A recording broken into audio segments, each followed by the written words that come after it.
ever lost the magic numbers? And the magic number is 104.9. XFM. I'm Ricky Gervais, with me, Steve Merchant and Karl Pilkington. Right, 2 more shows.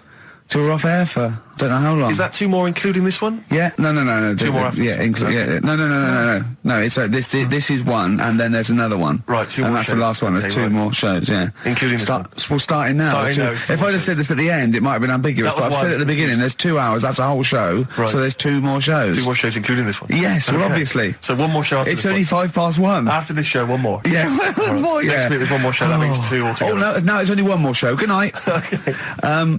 Now, it better be a good one, Karl. Have we got Rockbusters? Yeah. To win those prizes? Check. Have we got Monkey News? Check. Is it a real Monkey News, or is it something that's slightly made up that you... What? Always is. Check. Okay. Knob News? Yeah, we've got a bit of knob news, yeah. I'm worried that knob news, because it's only about penises, is a little bit sexist. Have we got any fanny facts? Can we sort that out for next week? I don't want to alienate our female audience. Welcome to Minge London. Good, I'm glad that's that. Well, brilliant. We've got a song with a story? Yeah, doing that. What is it? I don't want to sort of tell you what it is yet, because the song isn't that great. Do you know what I mean? It's not a song that's like an XFM song, but every time I hear it on, say, like Magic or whatever, I have an argument. 105.4? Yeah, I have an argument with Suzanne that, you know, what I think it's about, and she says, don't be stupid, it's not about that, and I'll say, no, it is. And so we're going to decide who's right. Yeah. Well, I don't know what song you're talking about, and I don't know what the argument is, but Suzanne's right. Definitely.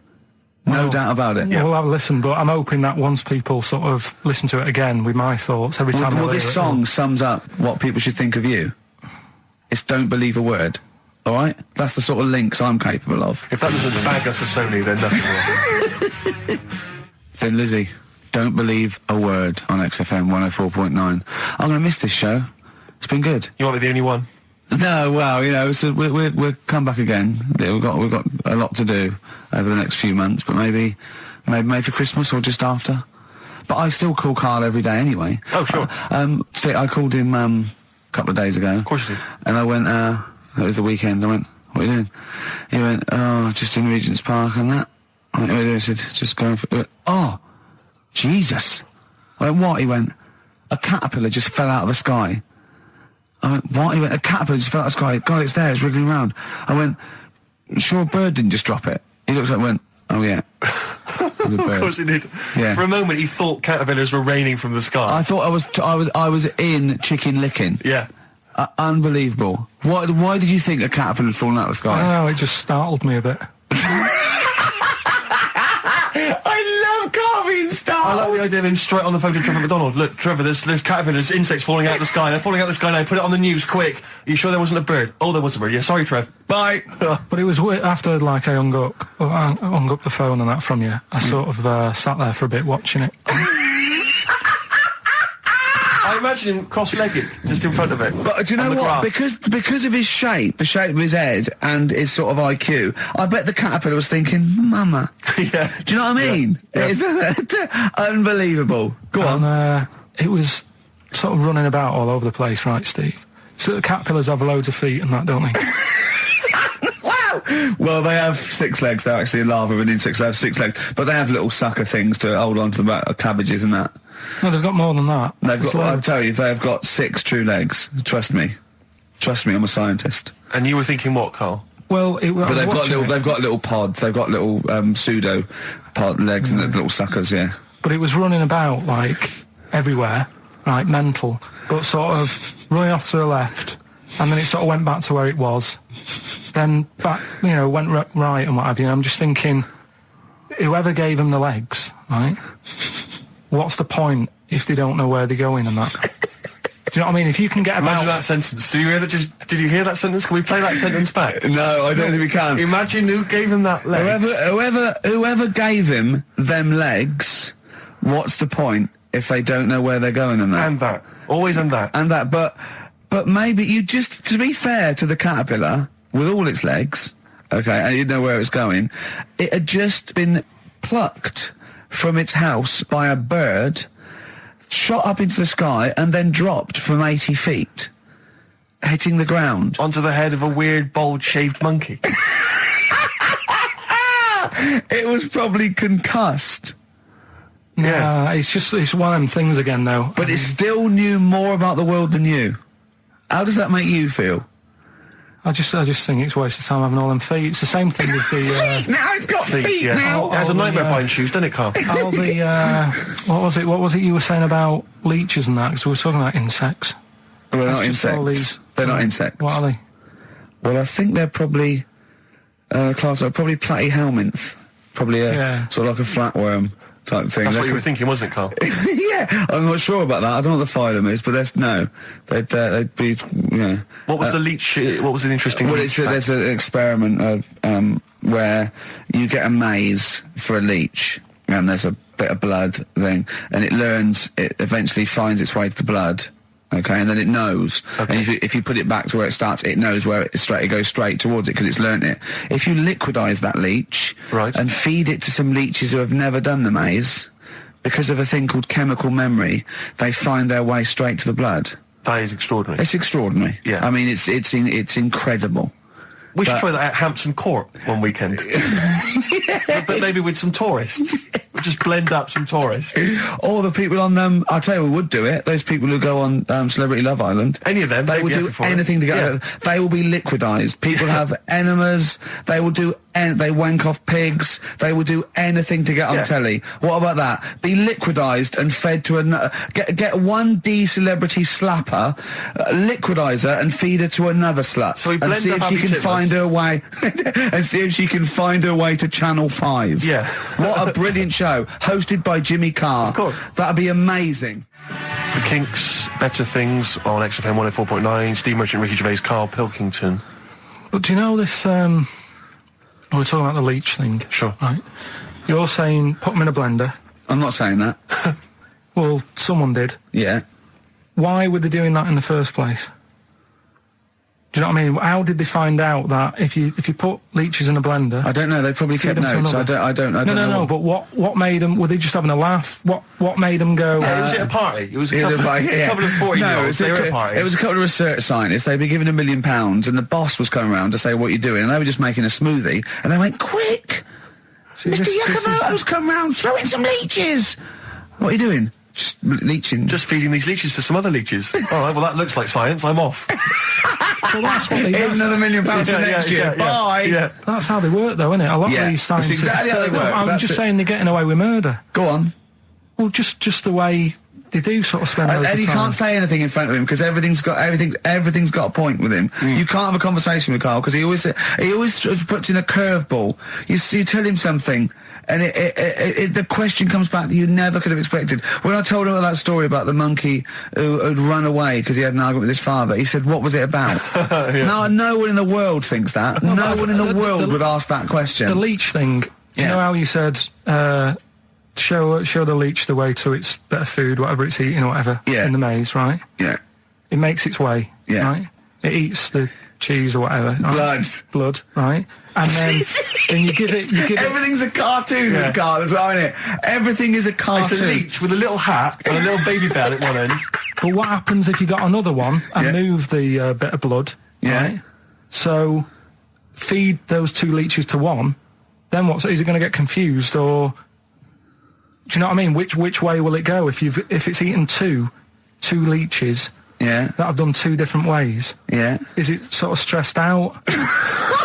I don't know. It probably knows both routes. It probably goes, well, there's one over here. Oh, there's one over here as well. I'm happy. I've had two for the price of one. Right, and, okay. I'm full of leeches. Then what's the best that can happen for? I Like, don't. What are you talking about? What do you want because out of me? I'm just saying, if by doing that, they can go, right, we can do this. We're humans. I'd say, Oh, what do you mean? What do you mean in the name of Christ? do it with What do you humans. mean? all I'm saying is, what's the point in doing it? Think what do you mean?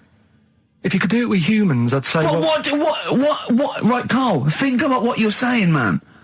yeah, I'm saying, If you could do it with humans, do what with humans? say if Einstein, right, didn't do all that maths that he did, right? Say if he got to E equals and then he died, squash his brain, give it to someone else, say, right, eat that, And they go, right, it's E equals MC squared, isn't it?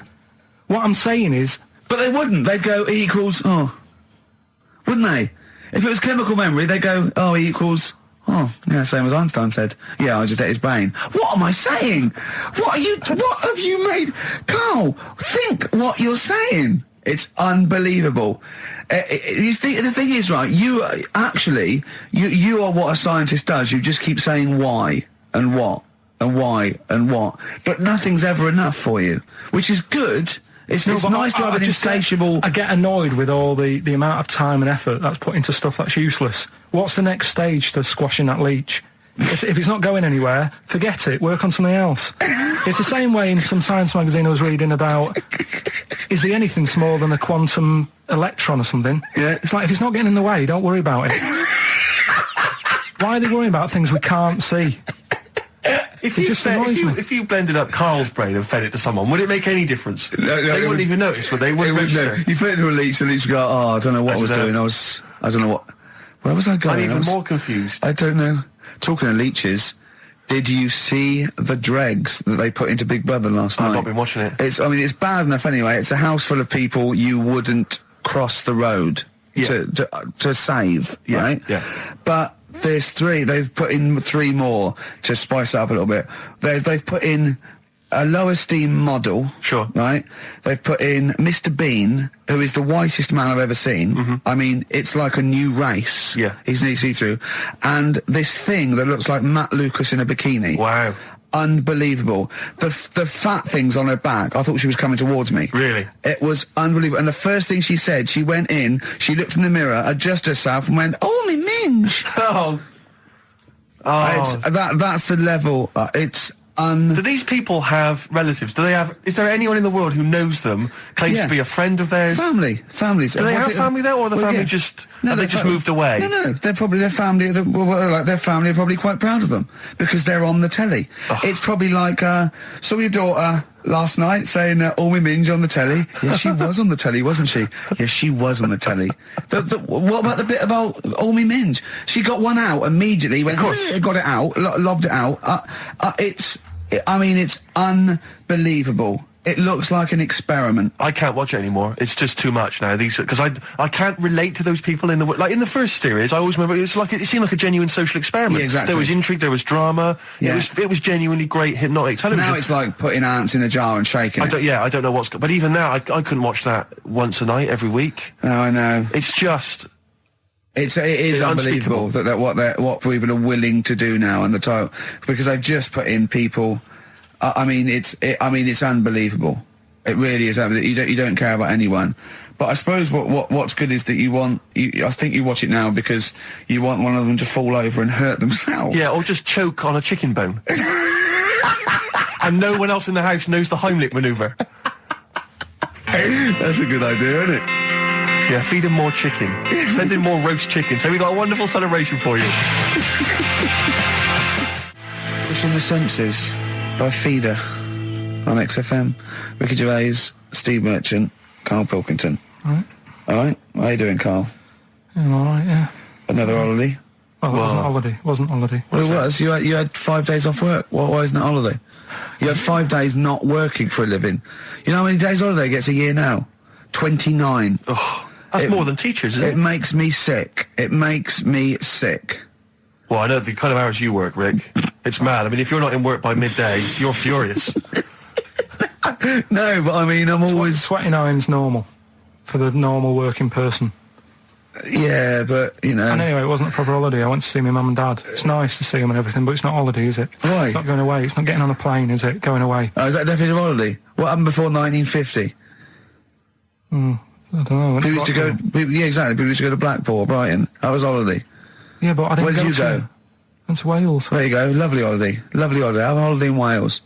That's what they say, innit? Come to Wales and have a holiday. That's what they say, innit? So come to Wales and meet your parents. Come to Wales and have a lovely holiday. Right. Well, anyway, it was good and that. It's always good to see him. Right? Yeah.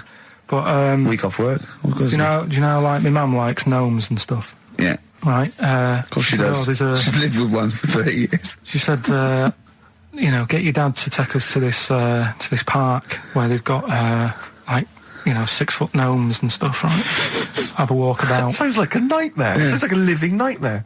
Keep an eye on Carl. Yeah. So anyway, He stood still for 2 minutes. Someone bought him. No, you can't buy them and that. It's like a little exhibition thing, Yeah. right? And it's part of a hall, right? This big hall that you have to pay to get in, but we didn't want to see the hall, I just wanted to see the gnomes. Of course you did, yeah.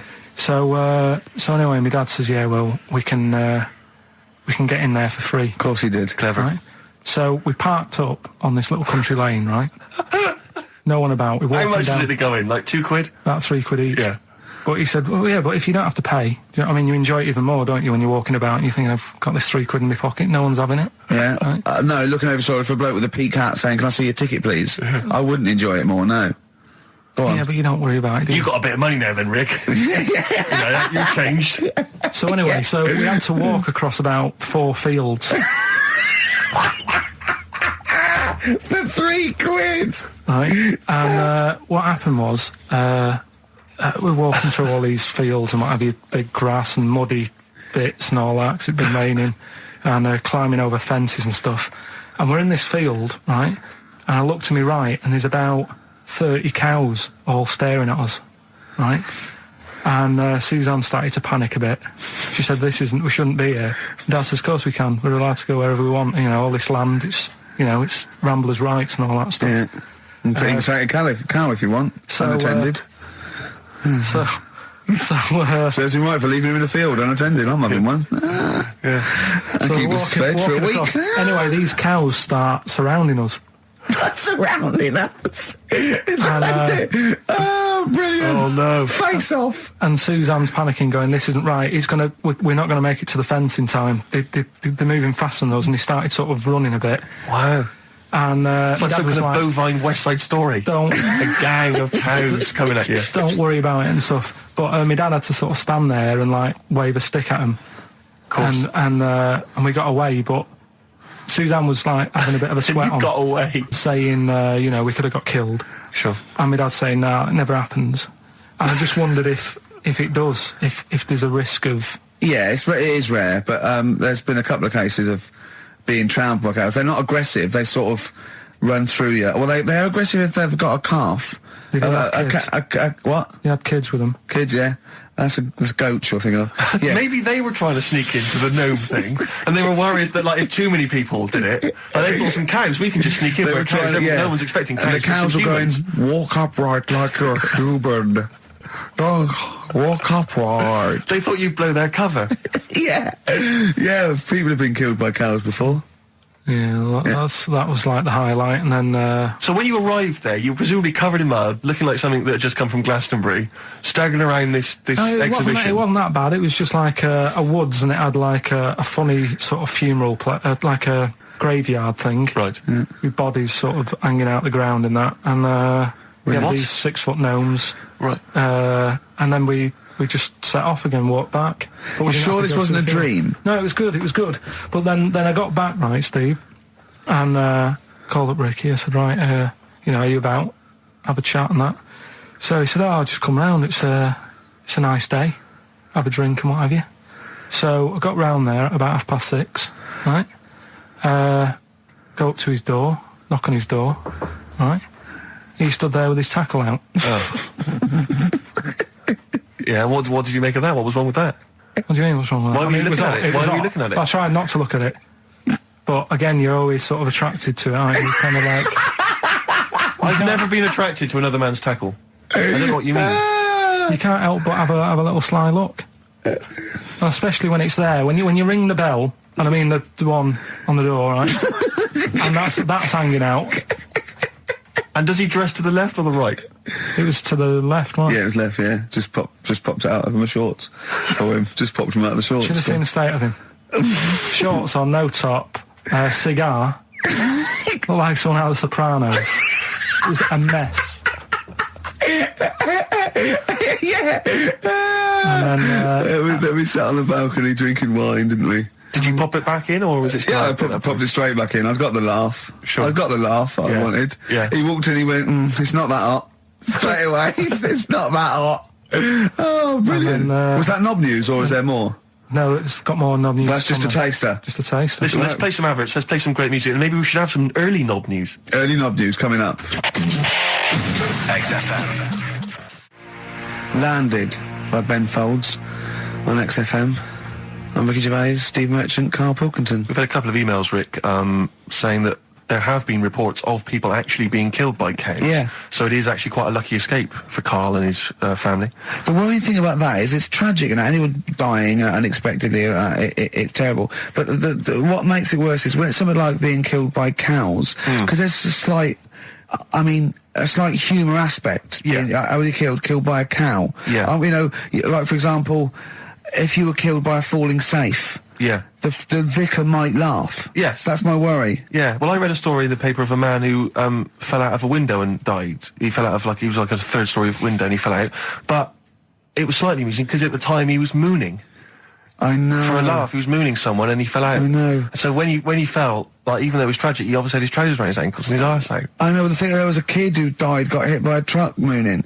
But you know, the worst thing about that is, it's not funny enough to be killed for. No. Mooning isn't funny enough. No, it's just not a good enough gag. Do you know what I mean?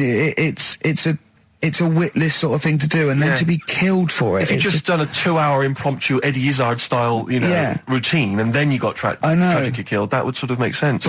But doing something that's mooning, it's almost karmic because it's such a bad joke. Yeah, it's like in some weird universal karmic way. It's like if you hadn't been mooning, maybe you wouldn't have got killed. I know. If you hadn't done such a lame joke, maybe you'd be okay. Yeah, but that's it. But there's lots. Yeah, you don't want to be walking along. You don't want to be walking through the garden and stand on a rake and it flips up and it hits you so hard, and it's like a boing noise as it hits you. and it hits you so hard that it kills you. It kills you. Yeah. Or you fall out of a window and a cactus goes up your bum. You don't want you're that. killed by a cactus up the arse. I know. Or you're at a concert and a fat woman stage dives. Yeah. And she just squashes you. Yeah. How did he die? He was squashed by a big hefty. Mama Cass just jumped on him. Just big fat woman squashed him to death. Yeah.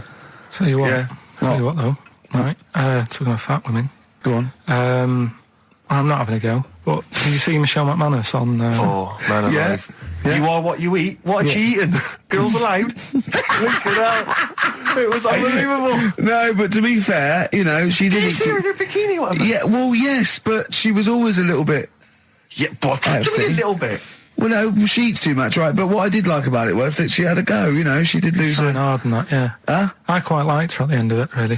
Yeah, she's not an unpleasant woman. She's a lovely woman. But, I mean, like I said before, there was that interview in Heat magazine where she, I tend to eat 11 packets of Doritos a night. Yeah. 11 I mean... Yeah. Come on, Michelle. Yeah.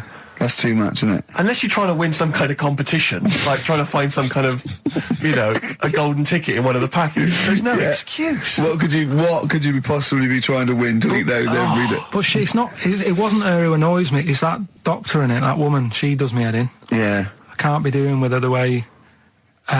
Well, she's not actually officially a doctor, is she? No, and her bedside manner's not very good either. No, it's like the fear tactic. I think you want a little bit of... And what does she look like? I mean, she doesn't look like the sort of peak of health. She's got that weird sort of witch-like crone face. It can't be good for you hanging about all that poo all the time. She's always delving into that every day. I used to be told, don't mess about with dog poo because it can make you go blind. Yeah. She's constantly at it. Yeah, I know, yeah. Rubbing through it. And it annoys me the way it's like... well, let's have a look at your poo. Let's see if you're eating the wrong types of food. The person's about 33 stone. Yeah. It's obvious. Yeah. Do you know what I mean? Yeah. Don't need to look at that. It just whine. And I'll tell you the thing that, I've never had it done anyway, right? But the colonic thing. Did Michelle have that? I didn't see it. Yeah, she had that done. And they're showing it. She sat there sort of lying down. She's like, oh. But I don't understand... why people have that done anyway, unless you are sort of bunged up. Yeah, or you've got a cactus up there. Yeah. But the other thing is like the way, like it's a clear tube. Why do you need to? You know what I mean? Why do you need to see what's whizzing past? You know what I mean? Yeah. Like it's some sort of generation game. You've got to remember what's going past. Everything, then you win a prize. Yeah. Why can't they just look at it in the bucket after and go, right, yeah. Well, why look at it at all? Why do you need to look at it? Well, it's... out of interest, isn't it? See what's come out, I don't know. So yeah, that's where that went. Oh, that's what I've been looking for, that. Remote control. How does it work? I don't want to go into graphic detail, but they just send water up there, don't they? No, caffeine. Caffeine? Yeah, so it's like a gallon of coffee. Wow. That goes up there, and it wants to come out immediately, obviously. And then It percolates. But when did that happen? How did someone sort of go, tell you what you want to do? I think it was first invented on distraction to win a car. I don't know, do I? I suppose they thought there's stuff up there that's not coming out. It's for... they find things up there, though, isn't it? They did that thing that they find things up there that they swallowed when they were 5 and that, don't they? Lego bricks and stuff. Exactly, marbles. But I mean, meats and things can stay in there. It gets caught in a little recess in your 30-foot of tubing, and it doesn't come out. Talking of meats, I saw an advert on the way in today. Question to both of you: who eats pepperami? I don't know. Have you ever eaten a pepperami? It's disgusting. I've never seen anyone eating a pepperami, buying one. I've never heard anyone say, "A delicious pepperami" earlier. I don't associate it with anyone. I've never seen anyone eat when one. you think, what is it? Just sort of like curdled, salty. It's sort of like, do you want to try a big long blood bogey? Yeah. I won't. No, it lasts forever. Oh, that's scary then. Yeah. You just keep it. It's like keep it under your couch. It'll be just as nice in a year's time. It does look like something you'd find down the back of the oven when you were cleaning out. One of those Gordon Ramsay documentaries. Yeah. Yeah, exactly. But because I always associate it's pepperami and it's the those nutrition drinks, which are it looks like a dog food tin. I think it's just called something like nutrition or Nutri drink or something. Oh, yeah. And you always see some empty ones on a brick wall near a council estate. Oh, right. Which I think the only people who eat them are homeless people. Oh, really? I thought you were going to say the bodybuilders. No. It's because you buy these. You can see them in regular newsagents. It's not a bodybuilding. I don't believe a homeless who's just got a quid because who runs in and buys an isotonic Nutri No, but drink. it's not isotonic. No, I think it's basically if you don't want to eat a meal because you're too high on smack, it'll give you as much as you can possibly need just to keep you alive until your next hit. And tell me, Steve, doesn't Special Brew do that? Or am I barking up the wrong tree with that? I don't know. Because they seem to be getting a lot of nutrition from Special Brew. The people who make Special Brew now, they've just resigned to the fact that it's only homeless people who are drinking it. It's like, well, we may as well just market it chiefly at them. What's the advertising? Takes the edge off when you can't find smack. Yeah. Are you trying to sleep on Tottenham Court Road? Oh, God! Tom Petty and the Heartbreakers on XFM, Free Falling, Ricky Gervais, Steve Mitchell and Karl Pilkington. Coming up after the ads, Rick, you'll be loving it. Go on. It's Knob News. Excellent. XFM. New Order, World, XFM 104.9, Ricky Gervais, Steve Mitchell and Karl Pilkington. And it's Knob News time. We're all very excited. Now, last week's Knob News was what, Karl? Do you remember it was a man who grew a knob on his arm? Sure. No, he didn't grow it there, did he? He put it there. Well, I know that, but, yeah. Just popped it on his arm. Yeah. A bit. Yeah. This week. Just a recap of the week's news. Right now it's the headlines. Well, we talked about it before. Do you know the little mouse that had an ear on its back? Yeah. Sure. Right. Well, you thought he had a bad time, right? Listen to this one. Mouse walking about with us, sort of wearing a monkey's testicle. They're just having a laugh. This is what I mean about a lot of scientists. What are they doing? When's that going to come in handy? I don't know what you mean. Well, they were seeing if, say if a fella loses one, right? Yeah. Hitler or whatever. And they go, well, don't worry about it. We can sort you out. I don't know what the monkey's going to do. I don't know if they keep passing them on or whatever. But the actual monkey testicle was put on the mouse. And it worked. It worked for the mouse. But isn't it... I mean, isn't a monkey's testicle quite large in relation to a mouse? Would it not look like the mouse was on a space hopper or something? Oh, yeah, it didn't look good. Well, they didn't put it where its testicles would be. No, they did. They put it... Well, how could it walk, then? The ear was on his back, so he could just get about. Well, I don't know. But you don't know, do you? You just guessed. Did they grow the monkey's testicles where the mouse testicles would... Well, it looked stupid anywhere else, though, wouldn't it? Oh, whereas a mouse with monkey testicles, that's fine. Oh, you'd be showing off. You'd be all right. I'd prefer that than the ear. When that mouse gets put back in with the other mice, do the other mice go, George, you look different. Have you had anything done? But the weird thing is, as well, apparently it still works as a monkey. What? So, like, what are you talking about? Like the sperm and that was it was still sort of monkey. Of course sperm. it was. What are you talking about? But that's weird. But what, Carl? What do you? It's only a thing to give it nutrients. That's all the thing they're testing. It's like grafting at that level. Right. What's your question? Because I'm right. What do you think? It would change eventually. It would have changed into a mouse testicle because it had been hanging round a mouse for so long. No, I thought the actual sperm of it though would be a mouse's. Why? Because it's hanging off a mouse. No, but your sperm is actually created in the testicles. So that's why it has to be outside your body. Otherwise, we put them in a nice little cage. But I'm guessing then that they've done this operation so that they can do it to humans. Yeah. Why would I want a monkey testicle if my kids are going to be monkeys? What use is it? No, think. That's no. That's going to happen anyway, Carl. Yeah, but think. Think of what you're saying. They've grown a monkey testicle on a mouse to see if it would still function as a monkey's testicle, okay? So they can do that to humans. So think, Carl. What they'd do is they'd grow a human testicle on a mouse and it could still be used as a human testicle. So what?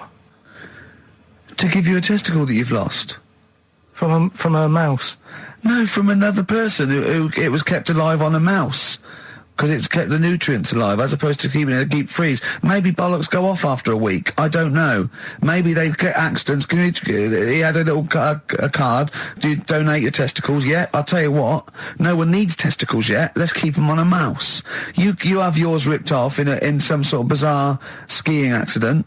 You go, well, you're in a Battersea dog town.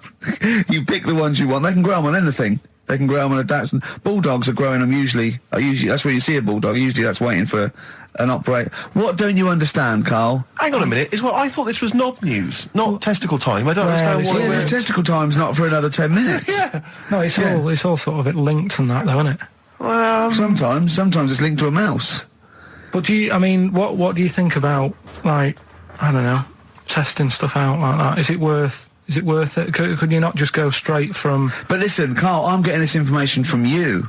No, if this was on Question Time and someone said there were, Dimbleby and Paxman or whoever said it, I'd think about it as a moral dilemma. You've just said you saw a mouse with a monkey testicle. What do you think of that? I don't think anything of it. I don't think anything of it is the answer, Carl, because I can't trust the info.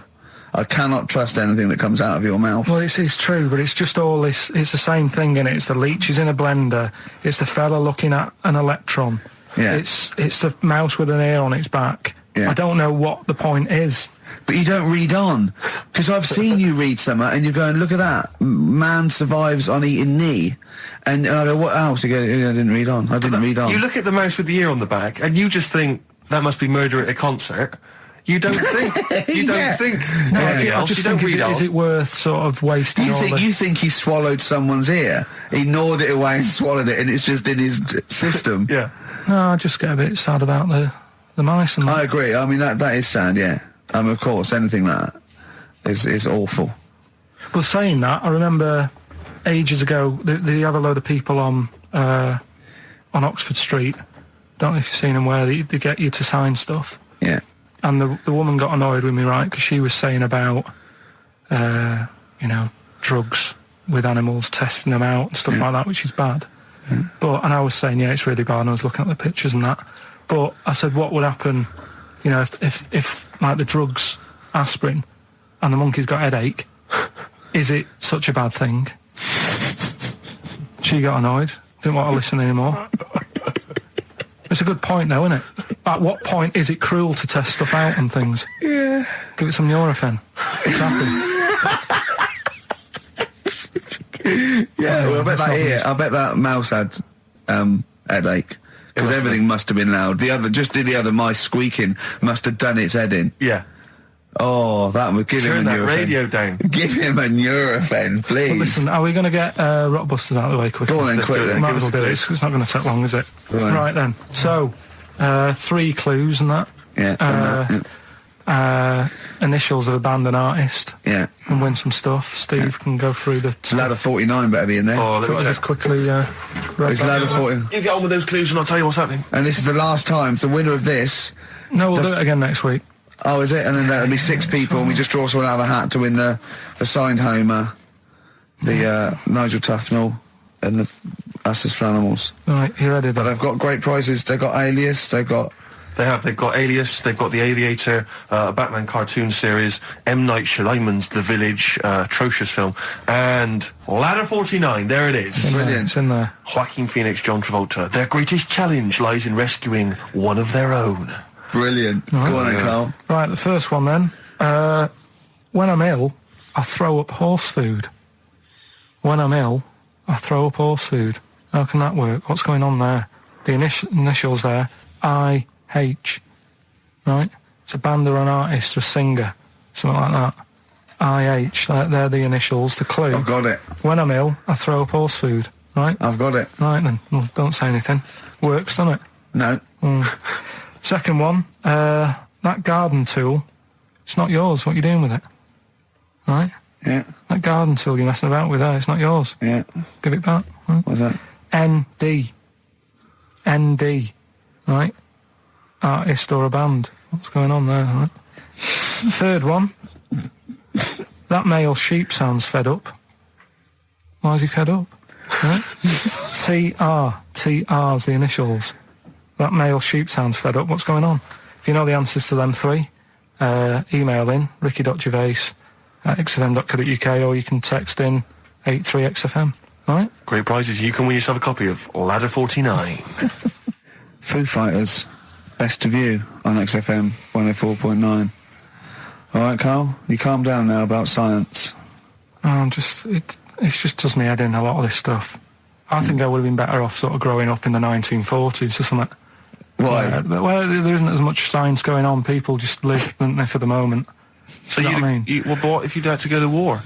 What? What if All right, you- maybe 1945, then I'd be happier. Just after the war. Just that bit after the war and before they started What messing age? about. What year would you want to be born? When was the war over? 45. Right. 46 then. But there'd be Born rationing. 46. There's rationing for another 10 years. 56 then. But there's a lot of science going on in Oh, 56. forget it. It just annoys me, all the messing about. They're always messing about with stuff, and I sometimes think, is it doing any good? Is what I mean. Mouse with ears, mouse with monkey's testicles. They're messing about with a mammoth now. Go on. Well, they're just saying, well, they're managing to knock one together. Who And you asked? just think, some scientist somewhere. just messing about. Andy. No, but it's just, do we need, do you know, I mean, we've done it before about the do we need them thing. The amount of creatures and insects and that are knocking about. You've got that caterpillar that I mentioned walking about, it doesn't know where it's going. Get rid of them. The mammoth, the world's busy enough. It's crowded. It's overcrowded now. How much room are they going to take up? Do you know what I mean? Why are they doing it, Carl? Do you know? All you know is that they're trying to muck around with Because they them. can, because that's all it is, isn't it? Because they can. They're messing about. Someone's Yeah. being paid to do stuff. What else are we here for? If not to try stuff out. What else are we here for? What do you mean? Well, what are we here for? Just to enjoy life, isn't it? Well, some scientists enjoy knocking a mammoth together. No, but don't worry about the mammoth. It died out. Maybe it died out for a reason. Why didn't Noah save it if it was important? Because Noah, what do you mean? Noah's not true, is it? Well, I don't know. There might have been some truth in it. What truth in it? That he put two of every animal that existed into an ark. How big was this then? Why didn't they eat each other? Yeah, I know. I'm not saying. Imagine the noise, Carl. Yeah. No, Trying to get a bit of kit there. There's points to that where I go, that didn't happen, because where could he have been where there was a hamster and an elephant and a crocodile? Where was he? Do you know what I mean? But none I'm of it's saying- true. What bit do you believe? What do you mean? It got a bit wet. What are we talking about? The mammoth or the... No. What is up with you? No, it's just that we had a No, lot... seriously, have you got brain damage? No, it's just that we had a lot of topics going on there. I just don't know which... No, we were talking about Noah. And then you suddenly go, I know where did we... What? The mammoth or Noah? What? What you did, none of it's true. What? Think of it. Oh, God. Think of the first thing. Build an ark. All right. Could I just clarify, what's an ark? It's a big boat thing. Right. I've never had any experience of Just carpentry. build a big boat thing. But I don't make... Just have a go. Don't worry, you'll be all right. I'll make sure it's all right. But once I've built that, I mean, how big should I build it? What am I... Very big. It needs every animal. Two of every animal. Go on. Every animal. in the boat building, fair enough. I told you to make it big. Right. Don't worry about the fish. They can swim. Okay, but so All what's the thing? birds. Like, Get the flightless ones though. They're drown. Get the flightless ones. They would not the penguins. They're flightless, but they can swim. But all other animals. I should be writing this down.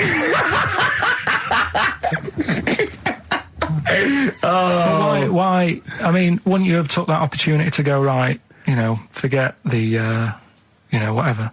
Man, the jellyfish didn't need to get in it, did it? But there's other animals where you can We go, don't need to be here.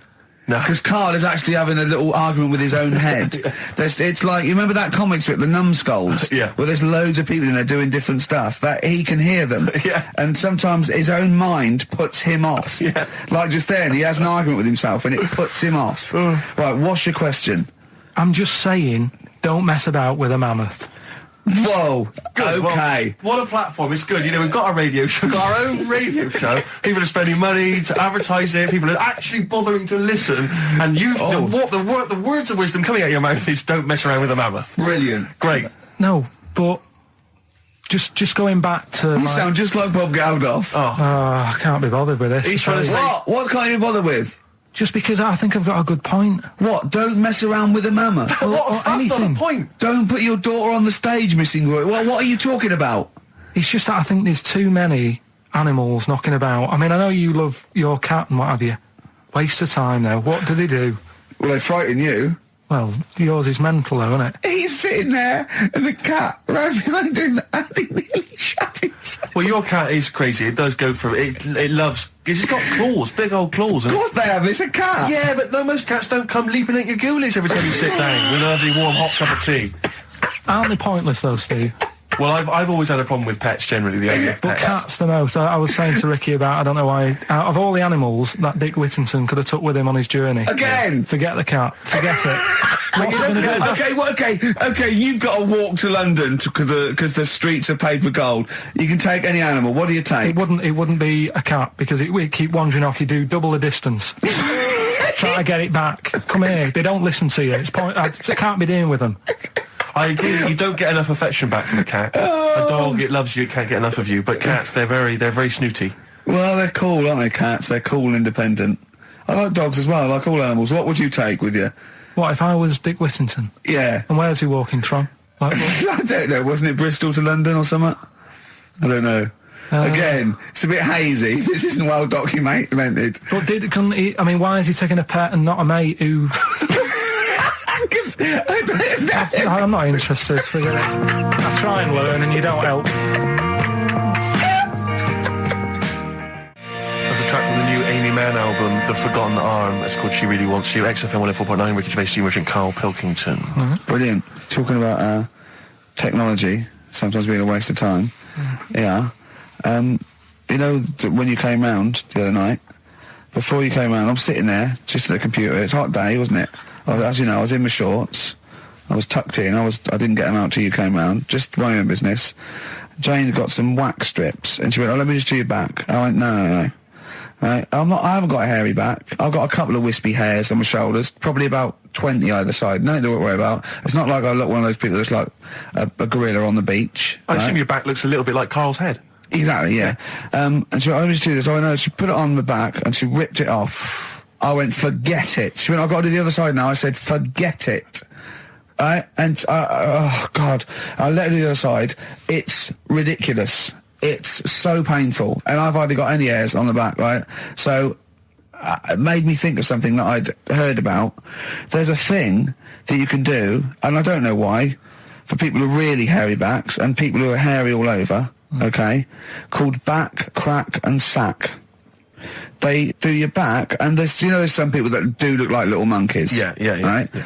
They do your back, they do your arse crack, and they do your balls. Oh. In that order. Again, always a question that doesn't matter. No, it does, because what I'm saying is it done from the top all the way down? It's not done in one. What do you think? This is huge 30-foot Band-Aid type thing that you're wrapped in and then pulled. It's done a little bit at a time, isn't it? Right, well, again, it still matters which order. Because if it hurts your back, it's definitely going to hurt the sack. That's what I'm saying. I think... What is it called? Back... Crack and sack, or sack, crack and back? No, it's called back, crack... I don't know. It's probably a marketing person said we've got it in order. You could probably choose which order you want them in, Carl. It's back, crack and sack. It should be sack. Sack, crack, back. Definitely. It should be sold like that. Why? Because like I say, if you're lying there, look, you've had half of your back done. If you went, forget it, right, there is no way you're going to have the sack done. Is it? No. I'm sorry, I wouldn't have the crack and sack done anyway. I don't know why people I'm not going to have a back done. It doesn't need doing. Where are people going where they've got to worry about the condition of the sack? At what event do you go to and you go, I've got to look sharp. I've got to look the part today. I don't know. The sack done. Nudists? No, because they're about being natural and that, isn't it? Normally they are airy, like that woman on holiday. Yeah, the women are, the men aren't. I don't know. Yeah, they all are sort of pretty airy. They believe in just leaving the body as it is. I think little gay fellas love it, don't they? Why are you looking at me? I don't know. I don't know. If you're a little gay fella and you've had it done, text in. Just text in. What's the text thing? 83 XFM. Just text in. Tell us what. I don't know. Is there any information that we're missing? Is it painful? I assume so. Of course it is. Why did you get it done? That's the question. Why did you get it done? Yeah. Why is it important to have a hairless arse? XFM. Touring breaks on XFM. Ricky Gervais, Steve Merchant, Karl Pilkington. Carl, are we doing your story with a song? Is that what you want to do? Yeah. Well, excited about it. Like what was it the other week? We did Babushka. Did Babushka. Yeah. Pinball Wizard. You said if he's deaf, dumb and blind, he doesn't even know he's playing pinball, which is... I just don't bother putting money in it. That's all I'm saying. Let him play pinball, but don't waste 20p or whatever. Good point. This week, right, do you know how I was saying... It is a good point, actually. It is a good point. Again, though, it wasn't a documentary. It was just... It's not... Didn't really happen. Yeah, well... Do you know how I was saying sometimes I listen to a song... I like a song to be... obvious what it's saying. Pinball Wizard was a good story. You need a song to be obvious. In the ghetto, it's a kid growing up and all that rough area, gets killed for nicking cars and messing with guns and that. Living in the city, growing up in New York, rough area, how you cope with it and that, right? But they've got to be as simple as that. Otherwise, I'm not that I've got a brand new combine harvester. It's about like machine. It's brand new. Yeah. It's brand new. But even though it's new, he's willing to lend it out to other people. No, but what I mean is, if you start trying to be clever, the story's lost on you, innit? Yeah. Not necessarily me or Rick, but yeah, sure. Go on, we know what you mean. Go on. On Primates, yeah. Well, this song here, right, it's not an XFM song, and you'll probably hate the song, to be honest. Go on, what is it? What's the song? Yeah. It's Wonderful Tonight. Right? Eric Clapton. Okay, it's all right. It's a sort of bluesy sort of ballad from the late 70s. Yeah, it's all right. But I'm always arguing with Suzanne, because every time I hear it, I'm getting different pictures in my head. Yeah. Of, like, what's going on, right? Okay. And I'm convinced it's about, like, this little crippled fella in a wheelchair, right? And he's knocking about with his wife. And we don't say cripple anymore, do we, Steve? Do we say cripple? I don't think we've said that since... 70s? I think it was the 70s when we stopped. All right, just a little fella in a wheelchair then. Okay. And the story, it's all sort of, how he's being pushed about by his Again, wife. that's not literally. By his wife, she's wheeling him about. What do you mean? He's wheeling him about. They go to a party. Everyone sort of looks round and looks at him. What makes you think that he's in a wheelchair? What's the clues? What's the words? There's loads of little things. It's like, like I say, something about his wife walking around with me and all that. Well, of course she is. She's pushing him about. But walking around. If someone said, she was walking around with me, I'd think they were both walking around. There's a few. But that's not. There must be There must be a reason why you suddenly thought that fella's in a wheelchair. Right. My wife's walking around with me. Put on your makeup, and I feel all right. No, and she's always saying, "Do you feel all right?" And that she's always asking him how he is. Yeah, but she's just listen. Let me play it, right? And try and picture the scene, right? But now I'm only thinking of a little fella in a wheelchair. We'll have a listen to it, and you know, just everything that's been said. Okay. Understand why I'm thinking what I'm thinking. No, never. Right, you ready? Yeah. No clue yet, yeah. He's just sat there watching, probably. No. There's no... Wait until he's done. Yeah, no clue. Okay. No, that's all right. Right, that's just a woman getting ready, and he's fine. Yeah, he's just sat there and he's to me, he's got a great pair of legs. Right, well, he's sat there in the wheelchair watching. No, he's not in a wheelchair. Listen. Right. Yeah. Everybody looks at him. No, her. He's saying she turns heads. Walking around with him. Yeah, walking around with me. We're both walking around. Are you all right? Yeah, nice thing to say. He's all right. Right? Yeah, he is all right, because he's got a great pair of legs. Right, he might not have any legs and that, but he's happy. He has got legs. Right. He has got legs. I don't know why you think he's in a wheelchair. There's no clue whatsoever. It seems to be based solely on, do you feel all right? Yeah. Which she's you just only saying say that because they're together at a party. Maybe he doesn't know anyone else there. Leg. Right, just hang on. So he can't drive. Because he's drunk, probably. He's had a great time. He's been dancing. Puts him to bed. Because he's drunk. Wow. Is he, though? He's turned out the light. His hands work. Is that it? Yeah, there's no clue. But the thing is, that's what I'm picturing. But that doesn't mean it happened. You picture people that are half man, half moth. It doesn't mean it's possible. Do you know what I mean, Carl? What you think is usually not true. Suzanne is totally right. There is no reason. I have never, ever thought that Eric Clapton was singing about a little fella in a wheelchair. And the one clue in that, there's two, isn't there? Are you all right? Oh, let me say that, little cripple. Right, and I'll give her the car keys. Oh, why is she driving? He ain't got any legs. Pushing him around and that. No, pushing him around. Well, so he'll do one more next week then. Okay. XFM. Jack Johnson on XFM. Carl. All right. Yeah, we were talking briefly earlier about something that you'd been reading. Well, it's just that you're always having a go at me, saying, you know, you're never happy.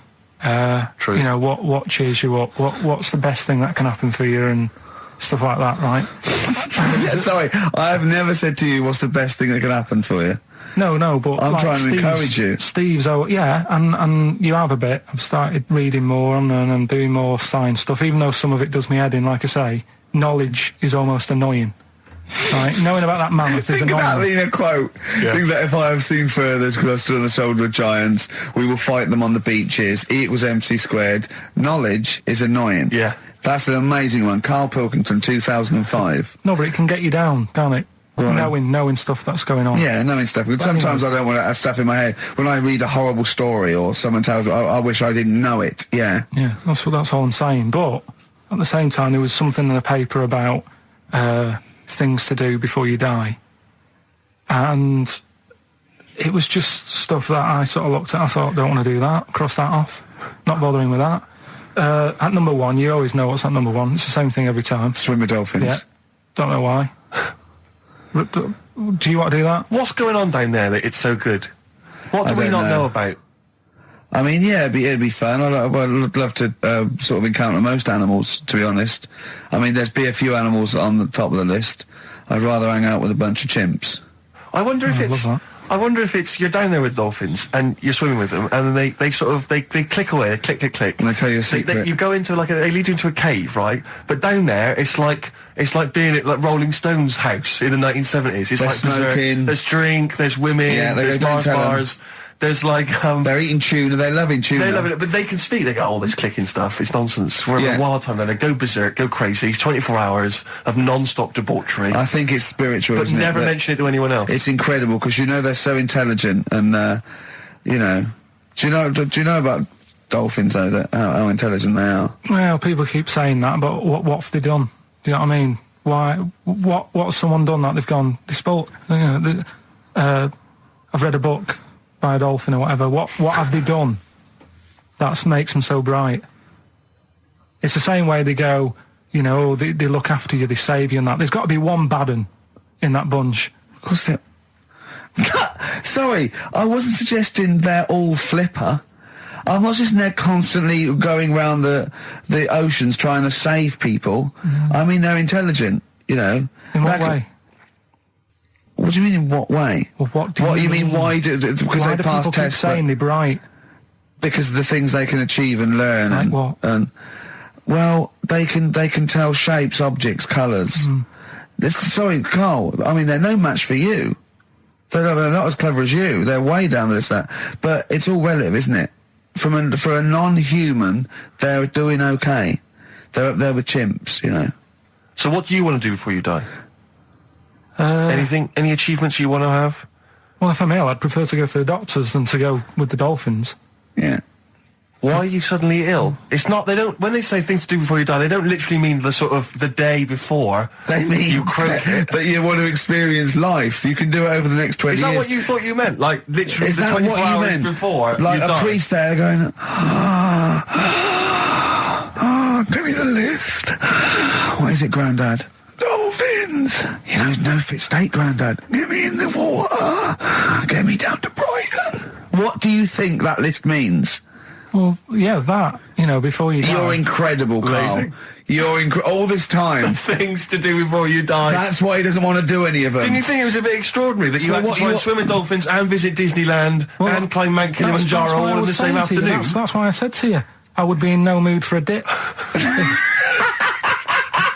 That's incredible! Always a new twist on things. Always a new twist on things.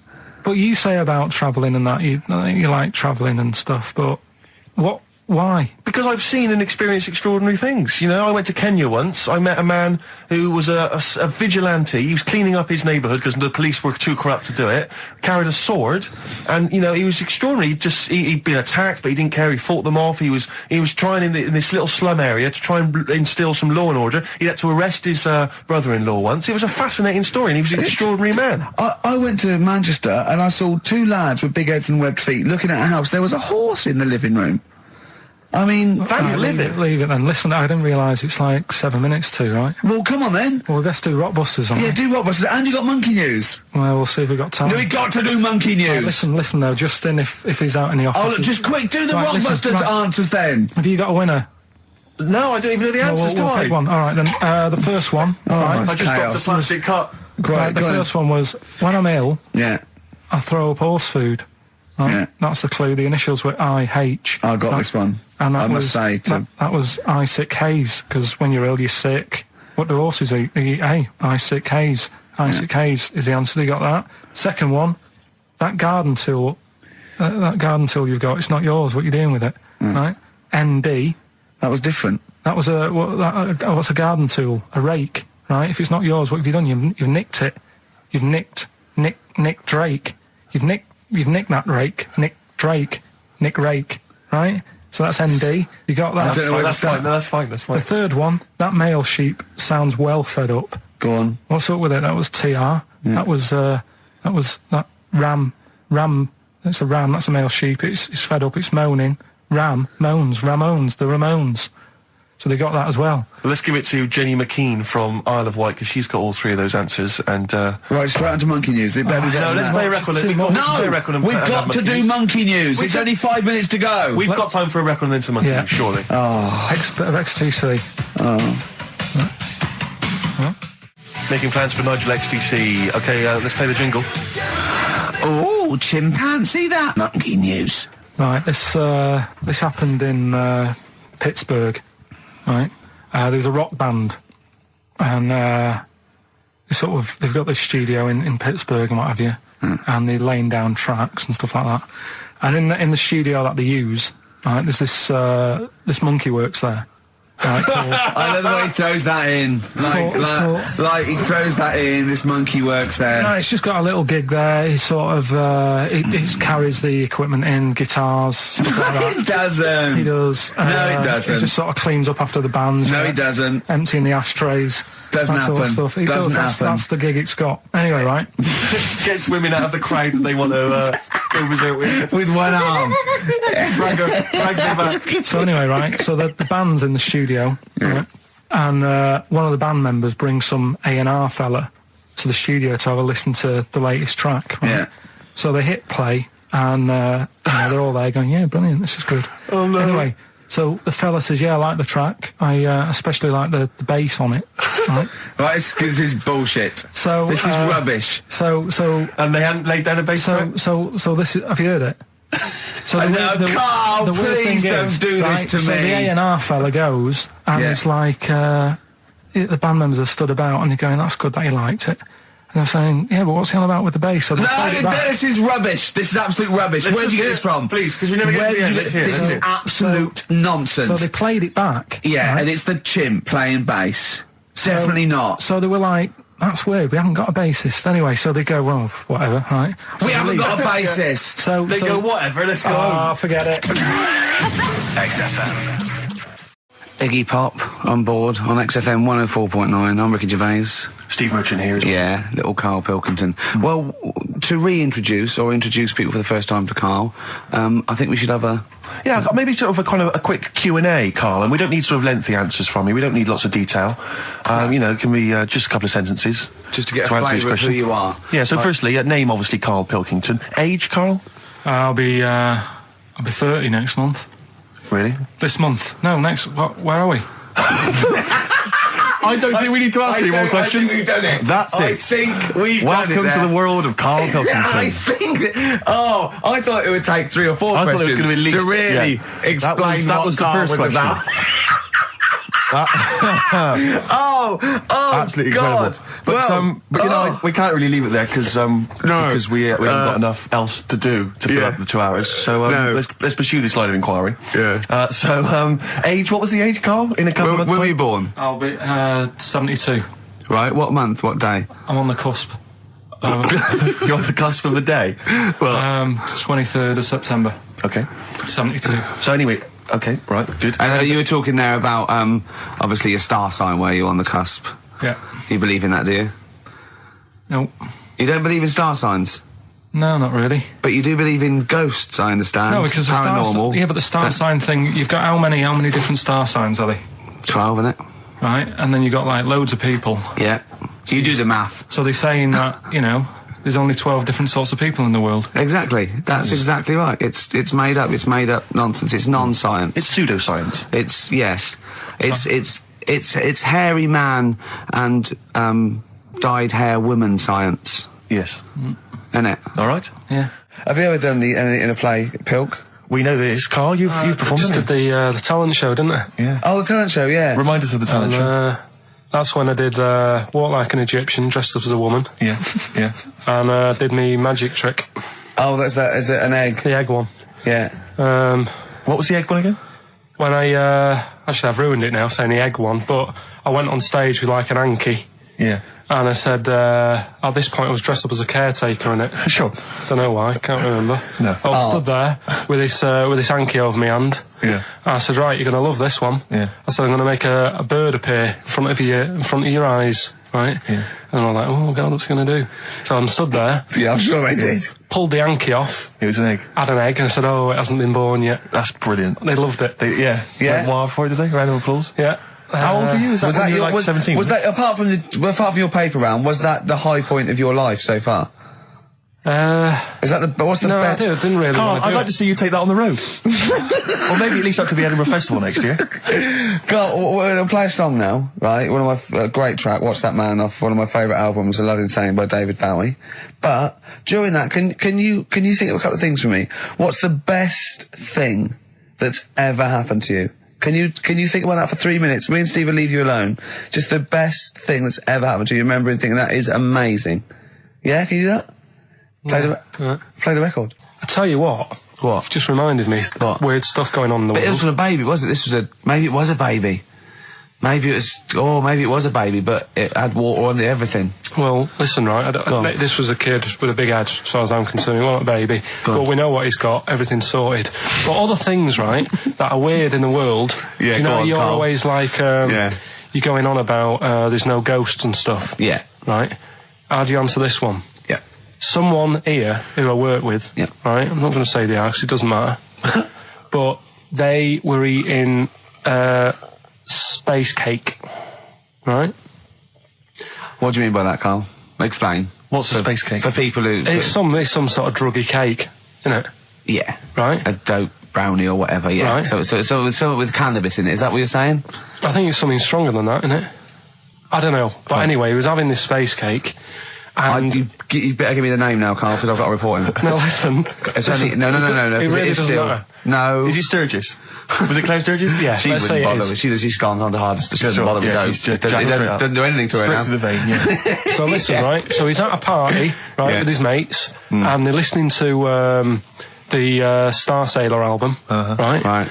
And he's sat there, and he's had some of this cake, Right. and he's listening to the album, and his mate's sat across the way talking to someone else, right? That's weird. The album's on, and he thinks to himself, this track's going on a bit. Yeah. And his mate across the way, who's talking to someone else, Heard him say it. heard him say it, and he goes, Yeah. yeah, isn't it? Yeah. So he goes, oh. Right. And he goes, See, usually at this point, I say this bloke taken drugs, but you started the story Yeah. with this bloke no. had done some But drugs. since, Right, Rick? No, if he was here now, Yeah. right, he would say, yeah, I know it sounds mental, Yeah. but it happened. And Yeah. it wasn't just a one question. It wasn't just like, oh, this track's a bit long, innit? Yeah, it is. He had a It whole was conversation. A whole conversation Sure. with the guy. And Yeah. But sorry, I just want to clarify. You mean he had the whole conversation telepathically? Yeah. Right. He didn't just shout across the room. And they've recently met up and like they've sat there and tried to like work out what happened. And it's never happened Presumably they again. don't have to talk at all anymore. Yeah. Why did they meet up? Couldn't they just like in their own homes? Just stay at home. Do they have to have that cake before they Yeah, before start they have having to a chat. conversation? Hold on, wait a minute, lads. Why are we using our lips? Yeah. This is using way too many foot. Oh, take them. There you go. My only question with that is, being skeptics like Ricky and I, whenever we hear a story like that about the paranormal, the first thing we always look for is maybe some other explanation. Yeah. Maybe one vague idea. Lying. Could be lying. Chinese whisper. As I think you pointed out, there are drugs. It's often, Drugs. an issue as well. Madness. Yeah. Fear. Delusion. Sleep. Yeah. You know, there are so many things you go through. I'm going to go with the drugs. Before your dead grandmother Exactly. pops into the equation I'm for going me. to go with the acid. Right, tell the other story that you totally believe this as a true story, don't you? The fella with the being killed. Right, do you know how the other week we were talking about some fella who had his head cut off? And he said, when my head goes into the basket, I'm going to blink a lot. See how many times I can blink. But if you remember, when Carl first told me that, it was, I think it was Simon or Nick that pointed out. He goes, no, that's not quite right, Carl. Carl told me it, that he had his head cut off, and when his head was in the basket, it looked up and said, count how many times I blinked. Yeah, but he sure. believed that as well. Yeah, so he was happy. He was happy with that. Sure. Do you know what I mean? So yeah, Go on. a couple of weeks ago there was a guy, he had his head cut off, and before he had it cut off, he'd said, I'm going to blink to show that there's life after death. And he'd done he it. did 32 blinks, Yeah, right? sure. So you two were sort of putting that down the other Yeah, week. we were sceptical of that. So I looked again On the internet? at some other website. Yeah. And there's a guy... Sorry, it's the website, just to clarify, the website is the place where you bought that property on the moon, didn't you? Because it was a bargain. Right. So, this guy... Been gazumped. Look, we'll see who's been gazumped when this world ends. I've Yeah. got somewhere to go, Yeah. right? And I know you'll be calling me up, saying, "Oh, can I come with you?" Haven't I you go, got, "No, like, 'cause it 2 doesn't square exist, does it?" foot? No, I've got acres. You're going to have to I've got about- stand deadly still on the moon in your 2 square foot. I've got about There's 20 no place acres. for Suzanne, it'll just Yeah. be you. 12 off, love. It's all those people with big heads and web feet that've been buying it all these years. Well, listen, right? Go on. Anyway, Play a record, tell us the story after. We've been chatting for far Sorry, too long Carl. here. No, there's no Play a record. tune, we'll come back with What this. do you wanna What's play? this, another ghost story? Let's play one of my favourite songs of all time, because I'm going on holiday and getting into a lovely serene mood. Sorrento's probably from that. It's Neil Young, After the Gold Rush. Beautiful. Still to come, that competition as well. Look forward to that. Carl's quiz. Yeah. What an amazing track that Beautiful is. tune, yeah. Neil Young, Dynamite. After the Gold Rush. So go on, Carl. Sorry. Go on, Carl. So let's take us back a few steps, Carl. What's the story? right. So I did some research. Right. Let's just recap again. There was a guy you read about who had his head chopped off. He was guillotined. Yeah. He had said to the people around him, Count my I am going blinks. to blink once I've had my head cut off to So show the brain that life, can still... or the brain Yeah. can continue to work after Yeah. death. Okay, so yeah, we queried that. So you weren't having any of it. Well, no, possibly for a few seconds till the oxygen stops being fed to the cells because the blood has drained away. But, you know, nothing spectacular. So Right, go on. well, along the similar sort of lines, right? This is quite a few years ago. This fella sort of upset the royal family doing something, right? So they said, this isn't good. It wasn't Ben Houghton at that Jubilee thing, was it? I can't remember what it was, and they said, right, That was terrible. We're gonna cut your head off. You know, you gotta show people like you can't be doing what you've been doing. What was this, the 1970s? When you say a couple of years ago, you mean maybe sort of... Was it the olden days when the phones weren't very good? Ages ago. Yeah. Ages ago, sure. So yeah, fair enough. Yeah. So... Very philosophical. Yeah, imagine that when you was near Take your head off. This was literally ages ago. Yeah, exactly. Yeah, Simon Sharma's History of Britain. Yeah. Oh, and even before that, which is yonks before, when it was all mental and different. Sorry, Carl, go on. So he's having his head cough, and he's resigned to it. It's the day before. He's kind of got it into his head now that I'm not going to have my head much longer. Sure. So he said, let's make use of this. Yeah. He said, I wonder how long, like, the body can stay alive without my head on it, right? So they were like, oh, I don't know. So, Hoover. So... The jailers? Whoever he was asking. These jailers with one eye. Yeah. Get out, pal. So he said, No, wait a minute, I've got an interesting scientific experiment, jailer. Well, Yeah. fair enough. What is it? So, he said, what I want to do, right, he said, you know, surely it's my last right. You know, I'm gonna be dead tomorrow. Sure. So, let's He do a didn't test. draw it out this long, did he? Yeah, he said, let's test this out. You know, he said, do us a favour. He said, you know, it's my last day. What I want you to do is, you're going to cut my head off. Let's put a white line on the floor. Right. And see if, you know, because there's no point asking how far he can sort of walk without an head if there isn't a line, because you don't know what to count. Do you know what I mean? If he loses his head and he's running around all over the place, you can't really count That's that. not impressive enough, yeah. So they said, let's make a white line. Sure. Yeah. Who said And- this? He did or they did? I think they started to join in with him and saying, well, let's make this a... you know. You guess it. Go on. So, They got Norris McWhirter down. The Guinness people. Oh. Yeah. so they said, let's get this white line. Yeah. And, Dedication's all he needs. we'll do this tomorrow. And he said, all right, then I'll see you in the morning. So we go- I'll see you in the morning. Night, sleep tight. Bye. I love the fact that Carl knows exactly what was said. Oh, that's beautiful. Yeah, he doesn't know the story or what order it is in or when but it he was. knows exactly what or was who said. said what, but he knows the intricacies. All right then, see you in the morning. Bye. Oh, kissy. Oh, I'm not like that. Oh, you joker. Don't let the bed bugs fly. Yeah. Anyway, So he gets up. do you want a paper tomorrow? No, I'm all right. Go on. He gets up and they say, right, you know, today's the day and that. And he said, well, you know, I've got used to the idea. So here's a white line for you. Got used to the idea. Go on. So they go, right, are you ready then? And he said, I go on. And they cut his head off. And the body walked 32 steps without a head. Wow. 32 steps. Incredible.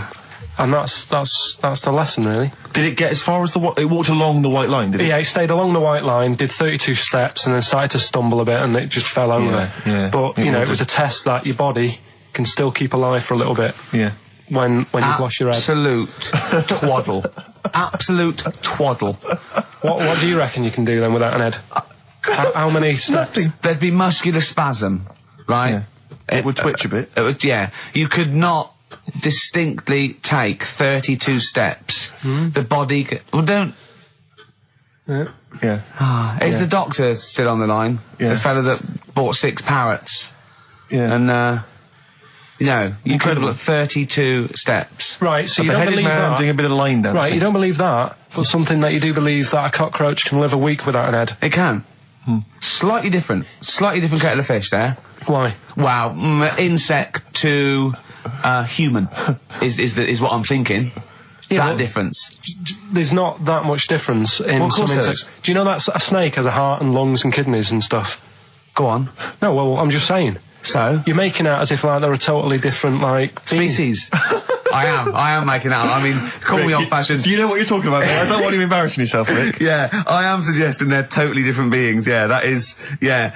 Now, Carl, the cockroach is a very different thing. The interesting there is that it lives It lives without its head. Because a lot of it's on, there's some of them are phototropic, chemotropic, some of them just literally have, irritation and muscle memory. I mean, they do have a central nervous system, but it's very different. So if you lose the head, it bypasses a lot of that anyway. All this is running around. The reason it dies is because it can't take on water. But it's very different to a man, right, having consciousness and then losing that, and the body still going, no, I think I remember what I was going to do here. Yeah, so I'm going to carefully walk 32 steps along this white line. Imagine you just looking down going, oh, missed a bit. Yeah. Maybe the head was in the corner going, left, left, left, oh, he's now, Well, let's just put it out. I mean, if anyone listening has maybe had a relative beheaded, maybe in a horrendous car accident, but they got up, maybe they went for a walk, they had a little chat before they passed on. Carl. Get in touch. Carl, you are my favourite being. You are my favourite species. Now, you, Carl, may not be particularly different genetically from a cockroach. You are. Why can cockroaches do that? Why whoever made them went... Let's play a record. Do you know what, when I told him this fact, I send him little facts on text messages just to inflame his, interest. I just sent him a cockroach can live 9 days without its head. He texted back, what's the point of that? Yeah. What's the point of They're that? not doing experiments, these cockroaches. It's a boring last week to have. And he went, and on top of all that, you're thirsty. So it's the worst week of your life, isn't it? That week without your head. Play a record. Play a record, Carl. Competition time next. Oh. Look at his little face. Look at his little face. You've not heard Carl's competition. Oh, he could live without an head. Strokes. Someday. I'm already annoyed. I've been here 3 minutes and I'm already annoyed. Yeah. I'll bring back Claire, I'll tell you. No, it's not his fault. It's the whole place. The library's shite. I tried to get... Oh, God. I had to go to Capital Library. Chill. Fancy that. I had to go to Capital Library to get a couple of records I wanted. Right? Place is falling apart. The email's not working. It's so shoddy. He's had 2 weeks off. On holiday. I mean, they might as well bulldoze this, honestly, because for all the, It is ludicrous. And we get paid peanuts. You get paid, do you? Oh, and it really annoys me to have to fight. Oh, anyway. Just calm down. 104.9, I'm Ricky Gervais, with me Steve Merchant and Karl Pilkington. Carl, you're back. Alright. How was it? What, the holiday? Yeah. Well, it wasn't all fun, was it? Because my dad was in hospital. Oh, but he wasn't during the holiday. Not during the holiday, though, was he? You came back from holiday and then found that out, didn't you? Yeah, but it happened when I was on holiday. Did you know that, though, when you're on holiday? No, because I didn't take my phone with me. Well, that's the weird thing is, I got a feeling when I was sat there, because it normally happens. It wasn't a nudie speech, was it? When I first went away, you saw that old fellow with his packet out. When I went to Ibiza, right, I had a feeling, and I called home. My dad had punctured a lung. When you say you had a feeling, what do you mean a feeling? Just like, I should call home. There's something not right. But this time, a very specific feeling. How did that manifest itself? How does that? How do you get that? What kind of feeling? Is that tingling thing? I'm getting a bit of a lung feeling. Yeah, a bit of a dad lung feeling. That feels like a punctured lung. Hold on. Well, anyway. No, but anyway, the holiday was good. We talked about it last week. Well, let's probe Carl about his holiday, because that's the sort of thing that audiences will stay tuned for, Rick, I'm pretty certain. Yeah, sure. Find out about you know more about this radio business than me. You've hooked them already. Indeed, yeah. Well, also I'm thinking we've got nothing. Now. We may as well save that. No, I resent it. I used to put a lot of work in, but no, I think of the money, which is, for me, pretty shoddy. Well, yeah, I mean, I don't usually get out of bed an awful lot of cash. Well, exactly, yeah. And, the whole thing is, the whole setup. It was raining today. I thought, I should have a cabin. And then the sun came out, so I walked in again. Ah, dear. How are you? So where did you go, Carl? What was the story? It was my birthday, right? Went home after working with you a couple of Saturdays ago, right? Girlfriend was like, open your card. And I said, no, it's my birthday on Monday, I'll open it then. You obey by the rules, certainly on birthdays. Birthday rules. Well, there's no point. Well, exactly. Chaos leads that way. Yeah, right, so... Not an anarchist, never has been. So anyway, she was kept going on, and it was doing me head in, so I said, alright, I'll open it. Yeah. So I opened it, ticket fell out. Surprise holiday to one of the Canary Islands. So... And what was your reaction? I mean... First one was, we haven't got enough money. Right. For this, but I didn't want to ruin it, so no. So I didn't go on about that, and I said, it'd be great, so I can't wait. So, did you say it in that tone of voice? Well, it was good timing because I was tired and everything, and I'm not a big holiday fan, but the timing was right. Yeah. Do you know what I mean? It's the same as last night. I don't always like a curry, but last night You're in the mood. you get that sort of, oh yeah. Curry, you had a feeling. Yeah, you had a feeling You for a thought, curry. oh, and then lo and behold, later you were eating the curry. It's weird, isn't it? Very Isn't it weird, the strange. Life is- paranormal? Isn't it weird? Isn't it weird? They work in mysterious ways. Yeah, ghosts. yeah. So yeah. anyway, right? Good, And I the think. final one, Yeah. alien gives man a beard.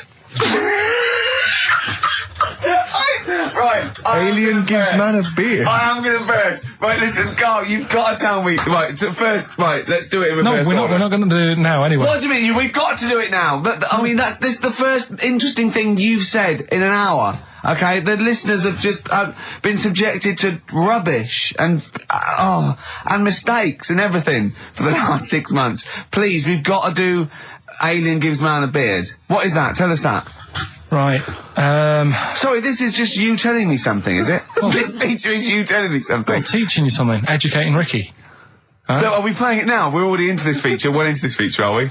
Yeah, I suppose we are, yeah. Should there not be a jingle or something? Yeah, can we have a Well, there's no jingle? point, because look, I come up with ideas and you dismiss them straight away, so I'm not wasting my time making stuff. Right. If you don't like well, okay, let's play Educating Ricky. Right. Brilliant. Go. Right. Right, so-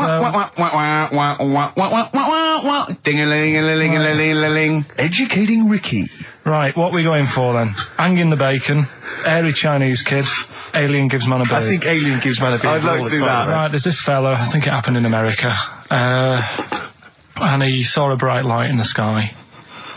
And God, if you're bored. he stood there. This is a true story, is it? Yeah. He stood there, Yes, of course it isn't, Steve. and he saw this bright light, and it came closer and closer, and it was a UFO, right? Yep. And he looked at it, and it disappeared, right? And he gets back in his car, He looks in the mirror. and he looks in the mirror. Yep. He's only got a beard. He hasn't. You sure it wasn't someone else who got in the car and he was still standing out there? Right? What? And it turned out, Yeah. he got home and said to his wife or his girlfriend, it's a bit weird. So I just got out of the car to look at a bright light, and I got back in the car and I grew a beard, and she said, never mind your beard, where have you been for 3 days? And what had happened is, He passed out because he was pissed. no, the UFO had taken him for 3 days, Yeah. but he'd only thought that he'd only looked at it and it went away. Yeah. But what had happened is, he took him and Yeah. he grew a beard because he hasn't had a shave. Right, okay. I mean, was Will Smith or Tommy Lee Jones anything to do with this at all? Did you see this on a video maybe and thought it was an educational film? No, it's from a book that some kind person sent in to me. Here. Can I just ask again, just again, I'm just throwing this right back at you. Do you think there's any other possible answer here? Right? A man is absent for 3 days from home. He's the grown a length beard. of time that it could take to grow a beard, lest we forget. What if he hadn't actually seen a bright light in the sky? What if he was he'd been lying? What if drunk? he was lying? He'd got knocked unconscious. He'd had a car crash. Just any number lying. of other No, things. just lying. Or he was just lying. Yeah, he'd been on a bender, getting pissed for 3 Yeah, days and that with was his his mates. excuse to his wife. And they went, Dennis, what are you going to tell your wife? Well, wait a minute. Wait a minute. He's not going to believe I was out with you, lads. Just say you're only away for a minute. No, I wasn't away from it because of the beard. Oh yeah, look, it looks like you've been out for 3 days. Well, we have. That's Exactly. right. Okay, we've got to cover that then. Alien abduction. Great one. Okay, let's try that. Do you see? That's a little scenario there that could have been played. So when you say educating Ricky, what have I learnt from this? Never listen to you again. That's all I've learnt so far. Never listen to you. Yeah, we'll add a little bit more in here, right? To Well, spice this no. up. What do you mean? Add a little bit more. We'll add a bit more to this what I'm educating you about, Go on. right? There's only a law in America that says if you touch a UFO, you're going to get done. Now, why would they make a rule? I don't know that. Do you know, like all their rules have a code? Carl, I genuinely do not know what you're talking about. Right? Do you know, like how here they might have? Do you know I what? have no idea. Right, Okay. Do you know, like over here? I'm listening to Capital and these headphones. I got Foxy on yesterday. Right, let's bin that. No way, it's great. No, I want to hear about Airy Chinese Kid. let's play a tune. And Okay, let's come play a back with tune, Harry come back with Chinese Chinese Kid. Kid, Wait, definitely. some doors. Yeah, I Yeah. just thought I'd go back, Oh. take it back to the 60s. This is a tune that a friend of mine sent If me. you touch a UFO, you get done. Soul Kitchen from the Doors. Shambles today. This. Right, okay, educating Ricky. What have we got? Airy Chinese Kid, go on. Right, yeah. This is the. I didn't want to do this, What do you mean you want to do it? Well, I wanted to give you 3, and I gave you one. It was like the alien man gets a beard or whatever. Yeah, And which was total rubbish, so this one should be better, maybe. Hairy Chinese kid. Right, well, we've talked about hairy people in the past. True enough. Haven't we? Yeah. You know, the little kids who grew up in woods and hung around with wolves and that. Yeah, again, you're confusing it. Yeah, they're not, there were some people that were born very hirsute. They were not the people who were brought up with wolves. Yeah. You just put that together in your Homer Simpson type mind. Right, well, this is like a sort of close to that sort of story. Yeah. But the weird thing is, right, Chinese people aren't that hairy as a nation. No, seriously, that's a well-known fact. They don't have that much body hair and stuff. Okay. So this little kid who was born over there, he was like covered in stuff. Was he? And it was only his nose that wasn't hairy. The rest of his body was caked in hair, right? And his hair sort of What grew. sort of hair was it? Was Thick hair. No, what I mean is, was it sort of like a pony's mane, so he just looked like an Ewok? You know what I mean? Just like hanging down sort of straight, dark hair. In the picture, it looked like it grows from his eyebrow. It grows from his eyebrows quite thick, and then it just goes all the way over You his don't head. think it was just really long eyebrows that he'd done a comb over? No, it was all over his body. It had a picture of like his back and that. Yeah. And Had he styled it? Had he styled it at all? Did he have it in a quiff or? no, it was just hanging everywhere. all over him. Yeah. And they were like, you know, this is a bit weird happening in China, where we're not normally that hairy. That was the scientist speaking there. Yeah. And the local press and that were getting him down, calling him monkey boy and all this. Oh, And thinking Chinese press. but the doctor, Yeah. Oh. They're cruel, aren't they? It's like those game shows. That's Japanese, isn't it? Yeah. That's what. Yeah. and the doctor said, I was talking through all that time while we were just like talking to each other then. Because I turned round and I still saw he was talking. Go So on. anyway, the local press came in to see the hairy boy, the monkey yeah, boy. and they were like being tight, taking the mickey out of him. And the doctor said, Throwing him nuts. he's only hairy. Said he's a healthy young kid. The only faults he's got is he's got a little bit of eczema and a boil. And he said everybody should just treat him the same. And I think he grew up a healthy kid. Yeah, so that's the. That's the end of the story. That's not a story. Why? But I've got nothing. I don't know what to say to that. So someone in China was born slightly hairier than the rest, and he was normal apart from eczema and a boil. That to me isn't a story. But if it is, I've got a million. I mean, it's sort of like bloke from Manchester went a bit bolder than the rest, got a job on radio. He was normal. I mean, that's not a story, is it? Do you know what I mean? All right then. You know, I won't be telling anyone the bloke got in the car and he had a full-face beard. Why has his car been towed away? Because it was a quiet road. It wasn't in the way. So. Are you filling in the blanks again? That wasn't in the book, was it, that you read? See, that's the thing. Sometimes I think you make up bits of the story as though they were fact. That doesn't seem right. Well, that's all you can do, innit? So that's educating Ricky. Will we Brilliant. do that next week? That is brilliant. No, I think that was good. I did. I mean, I enjoyed that. I learned something from that. I mean, I want to get. I mean, this is all from one book, is it? Yeah. That's an interesting book. With the, I don't want to dwell on it, but with the hairy Chinese kid, what did they say about that? What was the, I mean, was it once there was born a kid who was slightly more hairy than everyone else, but yeah, it's all right. He only had a boil. Oh, how did they word it? How did this capture your imagination? There was a picture. It was a picture that grabbed me first of all. Sure. And it was like, God, what's up with him? And that's when I read it. Did you see the boil and the eczema or just the hair? No, you see, because his face is like, just under his eyes is sort of nice and smooth, and his nose is sticking out, and that's not hairy. But the rest of him, it looked like he had the sort of a balaclava on or something. And then I read on, and it's like, this is a hairy kid in China. Yeah. So. Yeah. Okay, good. Anything else in there? Because, I mean, I like that. We'll do more of that next week. How is that alongside hanging bacon, alien abduction, a hairy Chinese kid, and a little interesting fact about the derivation of a phrase? What do you mean? He didn't understand a word of that. I knew the word derivation was going to cause problems. I thought derivation shouldn't have come out. I wasn't disputing. He's all smug because he just had a phone call. That was Beck, lost calls. Go on, tell him why you're all smug.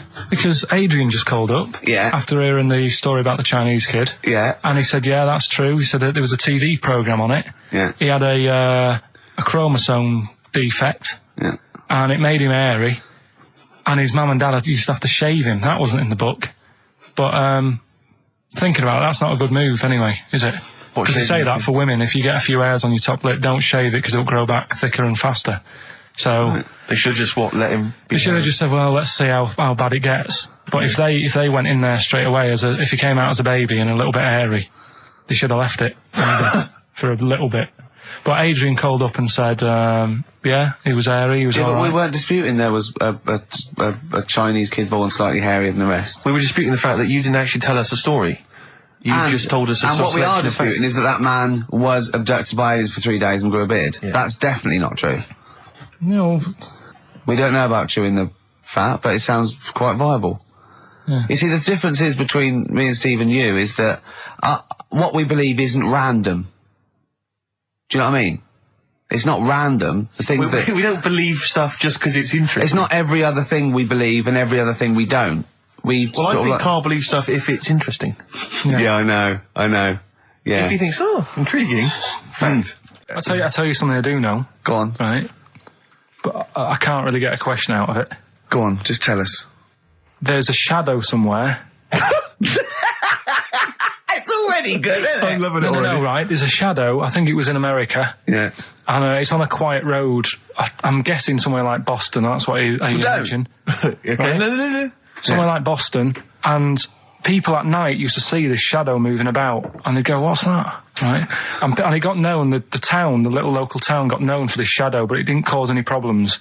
What are you talking about? Well, it was like, you lost me. What are you talking about? No, do you know, like, some places get famous, like Scotland's got the Loch Ness Monster and that, but it doesn't cause any. Yeah. But it doesn't cause any problems. It doesn't exist. Go on. Right. So there's this shadow walking about on the road. What do you mean? No, what's he again? Rubbish. Right. So it's Nonsense. walking about. Where did you read this? Where did you see walking this? about. This was on the internet, and I'm sure. Sorry, sorry. Right. I thought it was shite. I didn't know it was on the internet. Right. So this shadow is moving about, and independently of an object. Yeah, and the local mayor and that is like, yeah, it's a bit weird, but it's not harming anyone. The mayor involved. Was he elected to that post? Hey, mayor, we got a problem down here. Seems like a shadow. Well, it's not causing any. No, it's just causing any problems. Yeah, but that's the thing. It was left for years, and then it did start causing problems. I see. That's it. If you leave these shadows to go unchecked, Rick, they go crazy. Yeah. You let them run amok in the city. Yeah, you've got to stand What down did it do? on What did it do? shadows. What did the shadow do? It was pushing people off the bikes. It was what? It was pushing people off the bikes. Oh, I'll find out more for that next week. Right, that'll tease them. Oh, you're a maniac. We'll do more on that. We haven't had time for educating. Please never have children. Right, listen. Just promise me now you'll never have kids. We haven't got time. Okay, listen. All right, DJ Shadow, have we got time to give these tickets away? Yeah, if they just call up, we'll. No, I'll tell you what. I've got a question. Right? Go on. Where does Carl think this may have taken place? If you've been listening to the show, where do you think this evil shadow has been running amok? Let us know. The number, Carl? Good question. 08700 800 1234. So, but that's it. We are actually out of time. We are indeed. Now. Have I got time for a song for ladies? It's a bit tight. I was told to finish now. I know, but we've got to get finished early today, so. Why? Just because we have, and we're wasting more time talking about why we have to. Oh, this is pathetic. So, they call up. Where did they see the ghost? Yeah. And you've got to pick the tickets up from reception. You can go tonight, see DJ Shadow. Shoddy, this is shoddy. Right, see you then.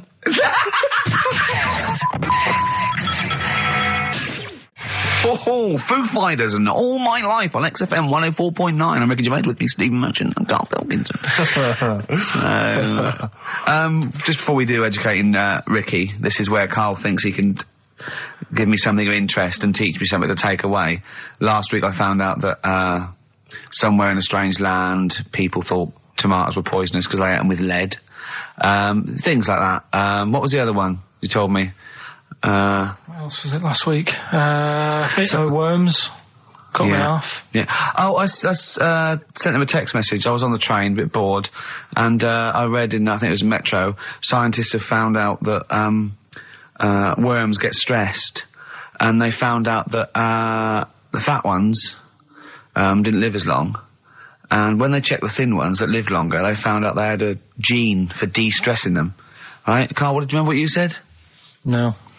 He went, well, that's stupid, isn't it? He said, did these other ones die of natural causes? I went, yeah. He went, all right. Because it could be that the fat ones couldn't get off the pavement quick enough and got squashed. So maybe the scientists go, yeah, we didn't. Yeah, they come to think of it, they were flat as well as fat.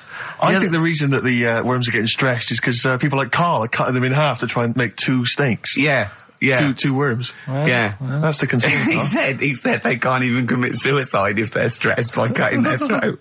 I also sent what I thought was quite interesting, that the scientists have found that the elephant hasn't got the best memory. The sea lion has, right. based on they've got a sea lion, and they got it back into the old laboratory 10 years after it taught it a simple trick, and it could still do the trick. What did you say to that, Carl?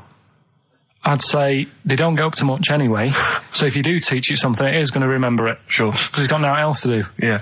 And then it also, I mean, I like sea lions, they look nice and everything, but what do they do? What was that?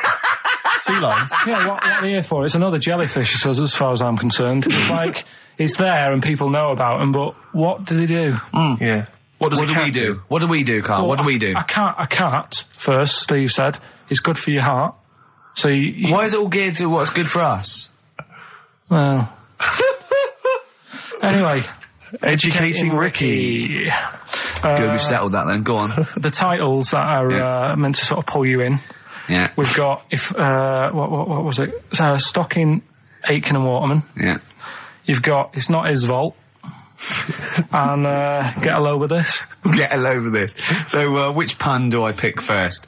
I think I'll go for Get a Load with This. Get a lobe of this. Yeah, get a lobe of this, yeah. Well, that's a story about a girl who, she was deaf, right, for 4 years. And, it happened quite a bit back this. What year? Or was it, I think it was ages ago, was it? About, yeah, quite a bit back. She was deaf for about 4 years. Having an argument with her mum, it said, which I didn't quite understand. Because I don't know how they do that. Yeah. But she was having an argument, and a man pushed her against the wall, and she banged her head, and her hearing came back. Okay. Was she wearing a Walkman, and it fell out? And she'd realised, There's no explanation. There's no explanation? Well, why is that teaching me something then? So I knew you'd say this, right? So I thought, right, I'll stick something on it. Do you know that bees are deaf? No, you can't just, no. If you ask someone something they don't know the answer to, they don't tell you something else. Just, I'll tell you something else then. I can't answer that, I'll tell you something else. Imagine that, if you asked a teacher. Look, how do birds fly? Wow, if you're going to do that, tallest building is, I mean, what? Well, that was the equivalent, Carl, of running away when we asked you a question. Yeah, the intellectual equivalent. Look over there, there's a monster. Yeah. Listen. What do you mean? What she? Okay, so her hearing. There's no explanation. Back. There's no explanation, or you don't know. Well, there isn't one, is there? Really? It's a bit weird. Did the doctors not look into it? No, I think they just said, "Oh, that's good." So again, I don't.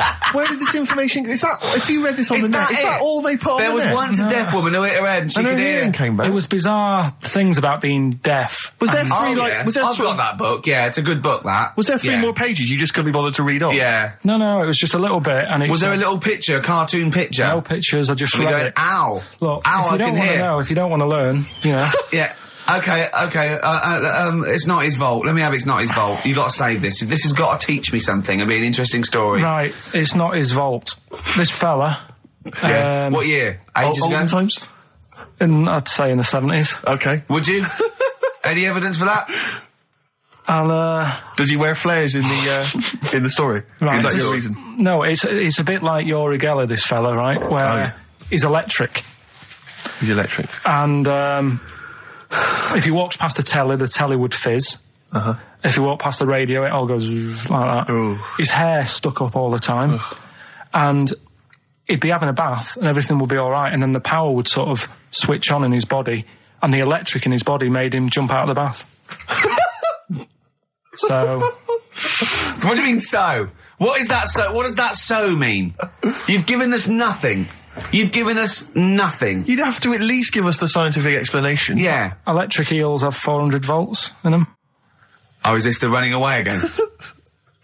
What was that one called? Yeah, but It's not his vault. But there's a reason that not his fault. It's not his fault. I thought it was going to be something about keeping it safe. I think we should do these the other way round. I think you should tell us the story and then we'll hear the pun. It's not his fault. It's not his fault. Right, let's leave it. Play a tune. Forget it. Educating Ricky. Doing it. We're not doing it. No, we are. A text message today from Ross Noble. You know Ross Noble, the comedian. It was on. Oh, I've got news for you. Right. He says, ask Karl if he woke up with ladies' boobs, would he just put a dress on and live as a lady, or would he just be a man but with these boobs? Carl, it's a good question. I know that happened to Ross, so he's throwing that one out at you. It did in a way, because he ate pizzas for a year, didn't he? Yes, he did, yeah. And he got a lovely pair of breasts. Yeah. Go on. Probably just find a loose-fitting jumper, go to the doctor's. What would you say to the doctor? How would you explain this phenomenon to the doctor? So you'd be happy with this because you believe in shite, like No. happening. Go on. But what? It can happen, because I told you a couple of weeks ago how that can happen. How you can wake up with breasts if you're a fella. I told you. Go on. Haven't you remembered? No, I funny that, innit? Go on. Have you, Steve? No, I don't remember this. Did you tell us on air? Yeah. It can happen if you go to Argentina and have a steak. You can wake up with breasts. Because I'm sure I'd have remembered Karl, that. pull the other one. Look, he likes that. Is that what you've come up with this week? That joke? Yeah. Brilliant. Play a record. It's going to be a dynamite show. Listen, look, I'm going to play some classic tunes today. I'm going to educate the youngsters, Steve. Right, now, you've all heard of Lou Reed, you've all heard of Velvet Underground, but, have you heard of Venus in Furs, Karl? Shiny, shiny, shiny boots of leather. Do you know, like, I've talked about ghosts, and we had that good discussion the other week walking to Piccadilly Circus Station, and I was telling you about ghosts, and you were saying, Karl, don't be an idiot, and all that. Spoke to a woman in the week, done a little interview with her. You've done a little interview? Done Brilliant. A little interview, 2 minutes or so, with a woman who's got ghosts in her house. So, I look forward to hearing that later. That sounds brilliant. Coming up later. Well, I'm going to play a classic tune now. I've just gone straight for it. I've gone for the jugular. This is Ziggy Stardust by David Bowie. Well, I teased you with it before. You're going to get it out again? I'm always like trying to get you, thinking, opening your mind up a bit to ghosts and stuff. Yes. So, this woman who I know, she said she'd come in and I could interview her to try and sort of, get the belief out there. Okay. So because there's not enough belief in the occult and rubbish out there. So does she think she has a ghost? She has, yeah. She's had a few. She has, no, it's fact. Yeah, no, Yeah, she has. So I thought maybe it's a new feature we could try for a couple of weeks, see how it goes down. You know Parkinson? What about Pilkington?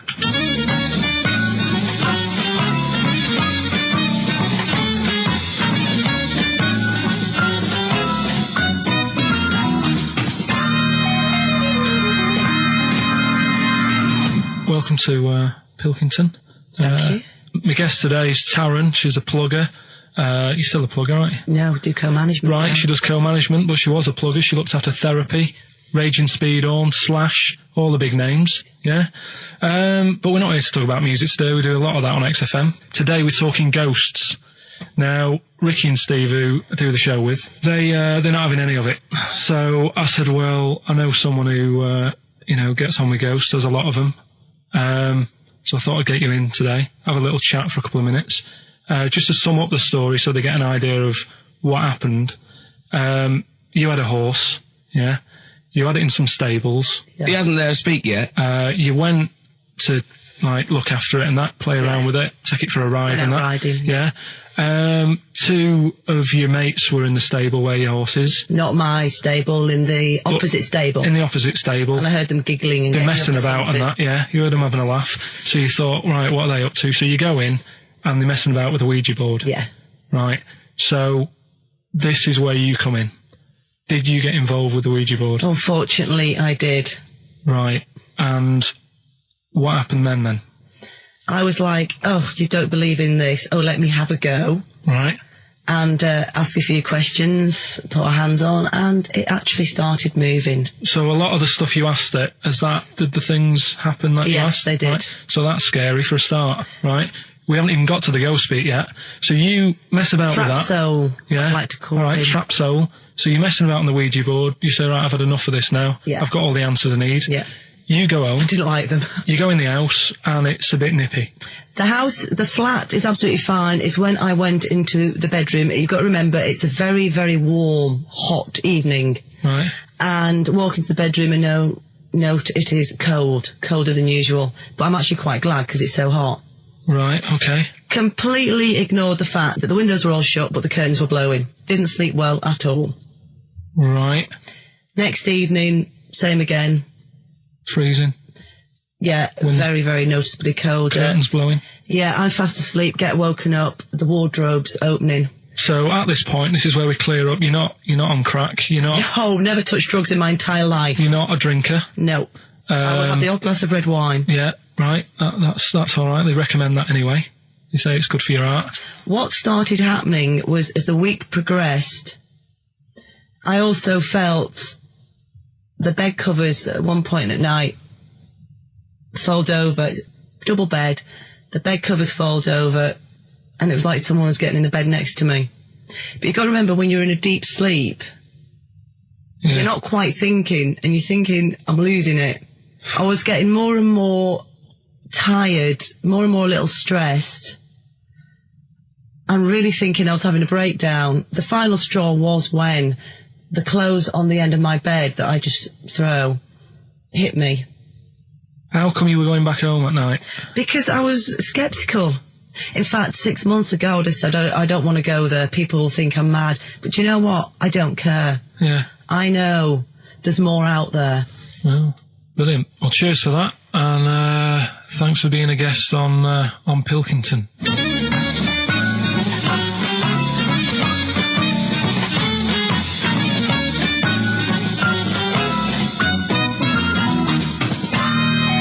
Incisive investigative journalism there. I like the fact that you've learned a lot from Parkinson, even stealing some of his questions, like, are you on crack? Which I know he always asks his guests. Yeah. I like the fact that when she went, I don't know, I have the occasional way, well, that's all right for you. Good for your heart. That was great. It was brilliant. That is the best interview technique I've ever heard anywhere. I feel like there's still some questions unanswered. Yeah, it hasn't proved it to me, I'll be honest, No, Carl. It hasn't proved the existence of ghosts. I have to and say, Rick, that poltergeists. I was worried as soon as she got involved with the Ouija board. I was thinking, please do not get involved with that Ouija board. Yeah. I was worried when I heard some giggling coming from the other stable. Yeah. Don't go over there. Don't go over there. It's, what questions did she ask the Ouija board? You didn't ask her that, I noticed. She didn't want to. She didn't want to say? No. Okay. Do you think it was something like why that you did to try and confuse the computer, and the spirit world got really annoyed, and they got confused, and they came back and started messing up her clothes? But what do you think then? What do you mean? What do you mean? What do I think? What do you think? What about what? There's nothing I can answer there. There's nothing I can answer. All right. She said. Well, I'll just keep saying I don't believe in the existence of ghosts because of the impossibility. Right. Now, when she said, I mean, the interview I did for 50 minutes. You did for how long? 50 minutes. 50? But I thought, yeah, we might use that at Christmas or something, right? But the thing is... Well, that's the best you got out of 50 minutes. They're the highlights. No, I'll be honest. MTV are not going to call again. I'll tell you what, right? It did get a bit dark, and I didn't want that sort of stuff going out. Saturday right? afternoon, yeah. But I can understand the heating thing. I said, well, you know, in the full interview, I was saying, you know, that could be anything, couldn't it? Heating broke or something. Now, she said what else was she talking about? Someone got into the bed next to her. Yeah, I mean, I sort of said, well, you know, how did that happen? Yeah. And she couldn't explain it herself, but I said, but it did wake you up. Maybe you're a little bit sort of, still. Although the only explanation I can think of, if she didn't actually see anyone, is it was a ghost. Yeah, well, She's probably got a ghost getting in But bed. what about cupboards opening and shutting? See, again, the only explanation for that is a ghost. Yeah. I can't think of anything else. Play a record. It's got to be a ghost. It is ghost. I think you've proven it to us. Yeah. A spirit. Yeah. Street spirit? Yeah. Nice. What Hey. Street spirit. Radiohead. So, turns out ghosts do exist after all, Steve. A woman what Carl knows proved it. I've got egg on my face. Yep. On XFM. Instantly, Rick, I should just encourage you and everyone else listening. I really have got egg on my face, is that what you're going to say? Yeah, I've just been eating an omelette. James Randi, a hero of yours and hero of mine, he's on TV this week on Horizon, I think it's maybe Thursday, check press for details, trying to expose the nonsense that is homeopathy. Oh, yeah, I saw that, yeah. So I look forward to that. Do you know what that is, Carl? Oh, go on. They've got a theory that if you say you got something an essential oil or something in a solution, 1 in 10 solution, and it does something to you, actually does something to you, they've got this thing where they dilute it to there's nothing in it, but because they're using the same water, and the water still has the same effect. It's sort of like a placebo that works. That's the sort of theory of it. What time's that on? I checked the papers, but I think it's sort of 9 o'clock Thursday, something like that. It'll be interesting though, Carl. It will be interesting, mate. Trust me. And a boxer that is in peak, with that, basically, you've seen the ones, they just look, like Bruce Lee. Yeah. They're 8%. 8% fat. So, is that good for you? Well, I don't think it's that bad for you. I mean, you need a bit of fat. Bruce Lee supposedly, there's so many rumours, I'm sure you're fascinated by them, Carl, conspiracy theories surrounding Bruce Lee's death. Yeah. One of which is that his body was, it's at the peak of physical perfection. He had an aspirin because of a headache. And it reacted with his, because just the impurities in the aspirin killed him. Yeah. Yeah, because it's sort of like quite interesting and a bit weird. Yeah. Yes, that's fact. He'll have Well, are you aware of the fact that supposedly he actually cheated death, he actually faked his own death so he could work undercover for the Hong Kong police? Are you aware of that? Yeah. Do you believe that as well? Not so convinced. Dunno. Do you believe he could kill a man by putting all his energy into a trembling hand and touching him and every blood vessel burst? Well, it's just another form of trickery, isn't it? I mean, you met up with Darren, didn't you? Met up with Darren Brown, yeah. Darren Brown. Yeah, he's incredible. Yeah, he's probably the Britain's best illusionist, if you don't mind me saying. Yeah. You can put that on a poster if you want. Tell you what, though, right? Changing the subject a bit. We were talking about a fly getting in that pod. Yeah. Read in the week when I was searching for stuff to educate, the Educate Ricky section, which we will be. Do you want to answer that phone, because it's annoying me? Who's phoning? I don't know. It's obviously someone who doesn't know that you're talking at the moment, so leave it. Let him finish the point. It could be. Leave it. It could be the head of. Leave it. Yeah, go on. Could be the head of XFM. Yeah. Oh, I'm so scared. No. We must I won't be embarrassing him. I'm going, don't call me when I'm working. Nice. Right. Fight against the machine. High five. Yeah. Raging against the machine. So anyway, right. We were talking about flies getting in a pod. And do you know, like how a Barbie doll, if it was real, it wouldn't be able to work? Do you know what I mean? A Barbie doll, if a woman had the proportions, she wouldn't be able to tie her shoelaces up and stuff because her legs are too long for her back and all that. Flies, scientists can't work out how they fly. It's a bee. It's a bee, not a fly. No, a fly as well. No. A fly apparently its body is like too big for its wings, and they still can't work it out. Yeah. How which in your mind says what? Something spooky going on? They have worked it out. It's the fact that what they do, the wing actually beats a ridiculous about 150 times a second, so it displaces air. Yeah. So they have. I know what you mean. It's incredible that it can fly because it's got such small wings. Yeah. All right. And it's a bee, not a fly. So, yeah, but other than that, good point. Bowie.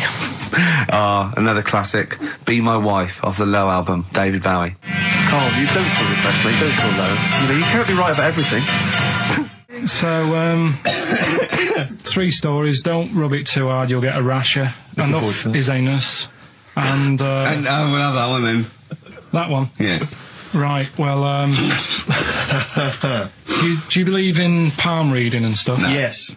Sorry, yes. Yeah, of course. Sorry, I forgot. Yes, of course we do. Mm-hmm. Right, well, there's a fella who, he used to do palm reading. Oh, yeah. But a lot of people, he found that when he went up to him in the street and said, do you want your palm reading? He was like, a lot of them were like, I'm a bit ashamed of my nails and stuff because they're a labourer or they're a cleaner or something like that. I know a lot of labourers are slightly embarrassed by their nails. Yeah. No, but... Yeah. So he found Look at my bloody hands, Reg. Well... That's that hod carrying. Did I ever tell you that? Did I ever tell you that I got picked at school to make tea and serve biscuits to old people because I've got good nails? No, go on. Is there any more to the story? Well, that's about it. I mean, we used to do, like, I think the head teacher must have been getting something, maybe getting his mum in there for free or something in this old people's home. So he offered the kids at the school, he said, right, all sit at your desk and put your hands on the table. And everyone did. And he walked past mine and he said, not bad, not bad. And he said, you've got the afternoon off. You can go and serve biscuits and tea to the old people. What did you say? I said, all right then. Was that? Yeah. Good afternoon. But anyway, so these... Yeah, what did he do? He just sort of walked around and went, you all right, do you want bourbons or digest? I bet you get on with old people, wouldn't you? I'd love to see... Maybe especially the senile ones. Yeah, no, but I'd love to see you on VH1, just in a link. They just go, you know, they've just played Robert Palmer, right? And it comes to you in a little park, and you just sit next to an old lady and go, alright? And you go, yeah, not too bad. You go, what do you think of London? Crap, innit? And she goes, yeah, it's awful, innit? And you just have a talk, and you go, right, well, she doesn't like it, in excess. Yeah. That's what I'd like to see. I still think my idea is better, but... So what are you going for then? Oh, you've picked one, haven't you? Yeah, so this fella... So there's palmists going around the streets... Yeah, he's going round... and randomly trying to give palm readings. They're losing money, hand over fist. Yeah. Right. So they said he's what he's done. He's reading people's bottoms now. Sorry, whoa. You just I didn't quite follow that. He was a palm reader. That wasn't making money. So now he's going up to people in the street and saying, "Can I see your arse?" Basically, yeah. So from being a palmist to an arsonist. Well, they just that's what he does. He said the same sort of lines and that you get on your hand. You get them on your bottom, and he can read them. Right. Yeah, he's not a pervert or anything, or making up as he goes along. No, that's it. That was that. So, sorry, if a man came up to you in the street and said, "Can I have a look at your arse?" Can I read your arse? You'd drop your trousers, would you? No. If he went up to him and he said, "Oh, I'd rather you didn't, because I'm a labourer. I've got bad fingernails." No, that's why I've seen. That's what a lot of labourers, they're showing their cleavage. You think, but actually they're having their arse read. Absolutely. That's that's what it is. And then So is that the end of the story?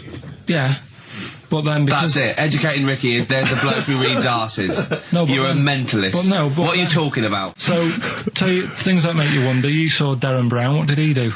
No, extraordinary. Yeah, I told him, but it's you should peep it. A lot of people don't realise who Darren Brown is, and he is, I think, the best illusionist in the country. We went to Jonathan Ross's house for his birthday. I didn't. No, me and Jane, and we went there, right, and there was lots of people there, and Darren Brown was there. Jonathan got Darren Brown to do, and it was incredible. He did all these tricks, right? I mean, incredible. It was just amazing. And he did one with a bloke who was there, a friend of Jonathan's. I think his name was Ray, and he got him to give the pack. He said, count the cards, and he counted out 52 cards. Yeah? He went, think of any card in that pack. He didn't touch it yet. He's counted 52. They were in his hand. He said, think of any card. He said, what was it? He said, 3 of spades or something. He went, find it in the pack. Couldn't find it. He said, count the cards. There was 51. Right, and he couldn't find the card, and he had no idea. And we forgot about it. He went, oh, it's gone wrong, and he forgot about it. And he kept, he was going, I wonder where that card is, and he kept looking at it like, I found out that about a week ago, Ray went into hospital with appendicitis. Yeah? And the surgeon, as we said, there was something crumpled up. There was a thing, and it was a card. It was the card that was in his thing causing appendicitis. And when he came out of surgery, there was a card from Darren Brown saying, was that your card? That's amazing, don't you think? I mean, that's incredible. Thing and then a crab went, I know what it is. It's a 5 of spades. It's another wind-up. Yeah, well, see, I'm not going to believe anything anymore. But that's so if I ever... You've learned a lesson! So, yeah, but say if all this goes wrong now, right? Cry wolf and all that. Yeah. Imagine I get dropped by MTV. You haven't been asked yet. Yeah, well, whatever. Right, they short on firemen because they're always going on strike. I answer the phone, it's you saying my house is on fire. I don't know what you're talking about now, Carl. I don't know what he's talking about. I think somewhere along the line there, Carl has been recruited by the fire brigade. Did you leave that bit out in the story? Start again. Yeah, right. That's what I'm saying. Because I just wound you up about crabs, babies pushing their way out of vaginas, and Darren Brown causing the best. Right, yeah. Little. Forget about tomorrow. Wise words unless you're talking about pension plans. That's Feeder on XFM 104.9. Wise Gervais, Steve Merchant, Claire Sturgis. Competition time. I haven't got the usual competitions of songs of phrase and monkey news and the other Carl nonsense. You know, I'm not. There's no cheapest chimps. There's no cheapest chimps this week. I'm It's devastated. back next week. It's Well, back next I week. don't know. Although, let's do a quick cheapest chimps. Okay. So, chimpanzee that. Cheapest chimps. Do you know how much a chimp is, Steve, to Not buy? really, no. 55 grand. Okay, the Okay. competition is this. A little Imagine behind the David scenes. Dickinson examining that in a couple of years' time. This is as cheap as chips. Yeah. You can sue him then, because he ripped off your phrase a little bit, didn't he? You've been done here, mate. You have more money than sense. 220 I'll quid. tell you what, have we got monkey news today?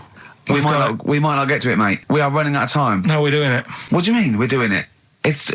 The show isn't complete without it. I'd rather drop adverts and stuff. Well, I'd rather drop adverts. No, we're doing monkey news. Do you want it? Rick, my concern is that if you put Monkey News on the subs bench, it's going to be like David Beckham. Yeah. He can have his eye wandering to other radio stations. Yeah. And look what he's doing. Yeah, he's he off might to be Real leaving Madrid. off to Real Madrid. I might take monkey news off to Radio 2 or something. Yeah. Right? So don't be leaving monkey news on the I bench. imagine if they're listening now, they're probably going to call you and go, Carl, were you serious about bringing monkey news to Radio 2? Because the check's open. Well, do you want a bit now, or what we're doing? Well, no, I wanted you to tell Steve about your holiday. Well, that's you too, with or without you, but we've got to cut it a little bit short because we're actually running out of time. It's so jam-packed, this show. We've got monkey news on the bench. Carl just remembered, we've got Cheeky Freak of the Week to fit in. Cheeky I don't know Freak what of to the do. Oh, dear. Okay, so Monkey News, please. All right then. Let's hear the jingle. Oh, chimpanzee that, monkey news. Right. Now, before I went... and again. Go on. Oh, chimpanzee that, monkey news. Brilliant. All right? Right, before I went away, I told you about Alfred. He was the monkey where there was a robbery going on in a bank. And then he nicked the robber's loot and backed out with a gun. Yeah. He sort Everybody- of he robbed the robber, didn't he? Yeah. Did he take his gun as well? He Did took the weapons. He took all the weapons. There was like a couple of robbers. He managed, because they were so amazed that a monkey was coming in. It was like... Don't talk shite twice. Right? Anyway. So anyway, got a follow-up to that. Okay, now what was that monkey's name? Alfred. That was Alfred. So anyway, because a lot of people wanted to know, well, you know, what did he do? Did he go off and have a holiday? Did he... No. Right, so the follow-up is, what happened is, the monkey had the guns, had the cash, which was $250,000. Sure. Right? It went back to the zoo. Right? All right, Carl, you're talking shit. Ricky, I get angry with you when you won't let him finish his monkey news. Right. Can't we just get out the official Imagine thing? if people were interrupting Trevor McDonald. It wouldn't happen. I want to make sure I don't get anything wrong. No, of course not. So check the internet. So the monkey goes back to the zoo, right, where all the zookeepers come out and go, get him. He's got the guns. Yeah. He hands out a couple of guns to his mates.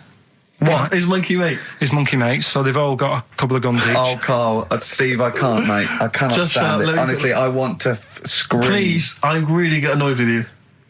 They tried to do him a deal. They said, how about if... I'm going. Tell him that. I'm going. No, I can't. Step out for a moment. Okay, we'll just do it. Look, don't listen, step out and I'll paraphrase what I hear for you when you come back in. Step out. Now, please, I need to hear the end of this. This is monkey news. This is important stuff. Right. Right, Ricky now has left the room. He cannot bear to hear it, which is surprising to me. Right, so anyway, so yeah, they've got the money, and they say to the zookeepers, how about we give you some cash? Yes. And they go, oh, Sorry, hang on. Sorry, the zookeeper said that to the monkeys. yeah. Right. No, the monkeys who have got the £250,000 Right. say to the zookeepers, we'll sort you some money out if you let us go. Sorry, Right? the monkeys say to the zookeepers, we'll give you some money. Yeah. You don't see any problem with that? Right, listen. Okay. It's nearly finished. Right, I'm listening out there. This is ridiculous. Go. What do you mean the monkeys say? What do you mean the monkeys say to the zookeeper? They were probably holding the money out, like kind of going, look, we'll do your deal. Right, okay, come on. And what happened is, I think they were happy with that. I think they left, and that was that. They wanted to get out of the zoo because they didn't like it in there. There's the thing. Right, I don't... Just have a look. Right, Carl, think. Right, how did they get out in the first place, this one? Just let Steve have a... So why did he go... So he went and robbed... He thought... what, he knew there was going to be a robbery that day, did he? He might have been getting some money before they went to escape, and then that happened and they had more money. They might have been withdrawing some stuff out. What do you mean? No. If he was planning on leaving the zoo, he's going to get his savings. What are you talking about? What have you read there, Steve? I've got a feeling this is a review of one of the Planet of the Apes films. I think it's Escape from the Planet of the Apes. I'm not certain. It could be Beneath the Planet of the Apes. Right, what... I mean, Carl, think. Please think, right? So this monkey, right, he leaves the zoo, right? So he leaves the zoo, which he can do, presumably what? They leave him the keys or what? They're chatting to him, they might as well. He goes to a bank. What's he thinking of doing? Sees a robbery, probably by chance. He probably wasn't tipped off, was he? Or has he got one of those police scanners? Probably got one of those police scanners. Well, I think he was going to the bank to get a mortgage to build I think he wanted an extension, didn't he, on his cage? Think of that. And so I love the fact that he hands out the guns and they do a deal. It's honestly, you've got the best mind working on radio today. It's incredible. The only person who makes less sense is Terry Wogan. He goes up and down, doesn't he? I can't understand his sentences because I don't know. No, it's like freeform poetry. Yes, I don't know whether it's the end of a sentence, in the middle, Sure. a new one. Yeah. But let's have the jingle again, a record, and then we'll probably have to wrap up the show, I imagine. That was chimpanzee that monkey news.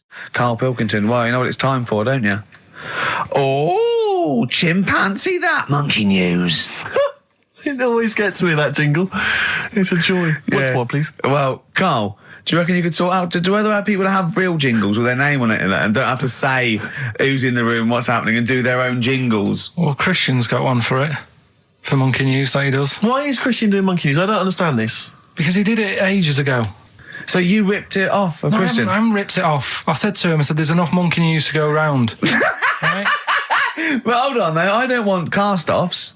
I thought this was your idea. Well, let's not do it. But what's wait. What's new? What? There's Monkey News out there. I mean, if he wants to have a meeting in the week and say, well, this is the news I've got, the way I see it is, he can do it in the week. He's doing like the news at 10 type Monkey News. We're on a Saturday. We're like the, Jeremy Paxman Monkey News night. We look at stuff more in depth. Well, you very much get behind the Monkey News, it's true. Yeah. You sort of interpret it. You give it your own spin. You're the man behind the monkey behind the news. I mean, I know that. Yeah. But ours isn't called Monkey News anyway. It's sort of generic term like the news. But ours is called Chimpanzee that, isn't it? Yeah, but he's seen a bit of Monkey News in it. Right. So are we doing it or not? Well, I've got no reason to stop doing Monkey News. He probably played Radiohead as well. Well, should we not do that? I said that David Attenborough did Monkey News before all of us. Do you know what I mean? But I personally don't listen to Christian because I don't get up that early. So, I'm missing out on a lot of Monkey News. I'm not saying I don't listen to it because I don't get up that early. I'm not saying it's a bad show. My point is this. There's a lot of people, I imagine, who don't listen to Monkey News in the week. Perhaps they miss it or they're busy. It's nice to have a little kind of omnibus Monkey News at the weekend with Karl Pilkington. So that's what this is. So we're doing it then. Let's play the jingle. Chimpanzee that monkey news night. Excellent. Good. So we'll sort of get some monkey experts on maybe next week to dissect it. Right. You ready? Yeah. Right. There's this monkey. Right? Oh, yeah. It's called Jack. Yeah. Right. I got pally with this bloke who worked in a railway station. How? Pen pals? I don't know. I didn't say all that. Internet, I'm just telling you. I'm not sure. Chat rooms on the internet. So, anyway, he's helping him out all the time. It's this fella's job, right, to sort of make sure it's safe for the trains to come in, that sort of thing, right? But he's always working on his own. So he's got his mate Jack in with him, right, this little monkey. Yeah. And, they're having a good time. They share lunch together and stuff like that. Anyway, it gets to a point when the fella whose job it is, right, starts getting old. And Jack, the monkey, starts getting more involved. Presumably this is a chimpanzee as opposed to a monkey, you mean? When you say monkey, it's generic term, you mean chimps usually, don't you? Yeah. Go on then. So, you know, he's clocking the fella doing his job, and he's thinking, I can do this, right, the monkey.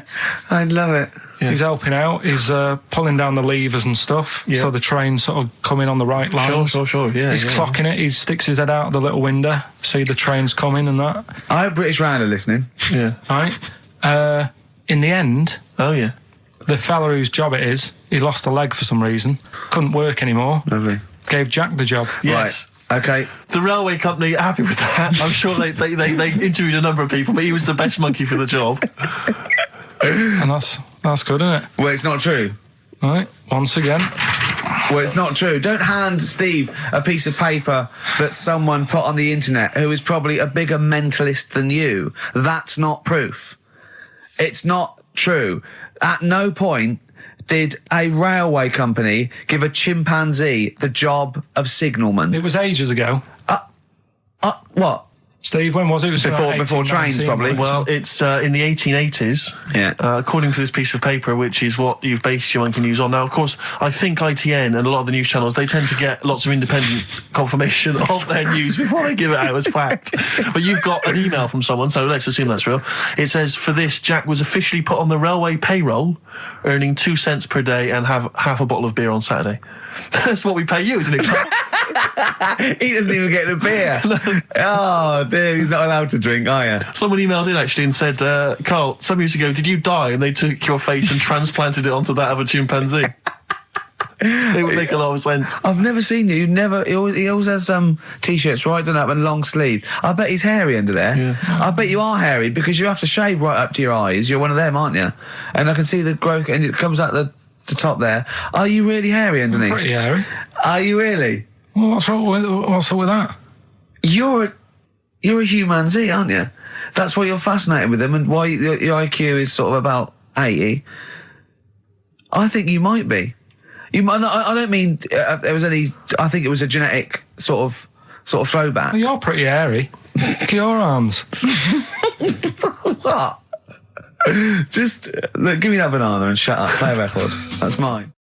I was looking back over some of the shows, right, before I go to Carl, and I've just done a little excerpt of, a trailer of what we do, what we're about, and I don't know how the panel could overlook this. Play a bit, Carl, please. Shaking her muff, minge and tits around does not make her a hoe, then what does? These kids at school with big heads. Carl, what are you talking about? Shut! Oh, my name is Holy Fuck. Right, there's this monkey that was on a train station. Right. What if you mean cock to mean penis? It was my Down syndrome son. Oh, chimpanzee, that monkey news. So we've still got monkey news coming up. You're an idiot! You know what I mean? That's, to me, quality broadcasting. Really? No, because it's... Any negative, Carl? He was like this when you came up with Cheap as Chimps. He wanted to drop Rockbusters. What was the other thing he didn't like? That other TV idea I had. Yeah, what, putting a baby in a room, set it on fire and see if it can make his way out? Setting the room on fire. Let's not get silly. No, but he didn't like that, did he? I mean, I don't want to I don't want to blow my own trumpet, but it does seem to me that my criticism of those things is probably justified. I mean, Cheap as Chimps. Yeah. Where is it now? Wow. Donald McIntyre took it. Not really, Carl, not really. It is but a pitiful memory. Right, let's have another tune and then maybe some monkey news. Yeah. Well, actually, now you've sort of mentioned a bit of monkey news, that I've found something in the week, right, that we've talked about in the past, right, that I've got some other monkey stuff, but this is just, forget it. What? Come on! What's the matter with you? Right, do you know that thing we did ages ago? What? When we were out one day and we were talking about monkeys in a room with a PC, and if you leave them in there long enough... Yeah, eventually an infinite amount of monkeys, or one monkey in an infinite amount of time, will eventually type the complete words of Shakespeare, yeah. Right, we talked about that ages ago. Yeah. I said it wouldn't happen.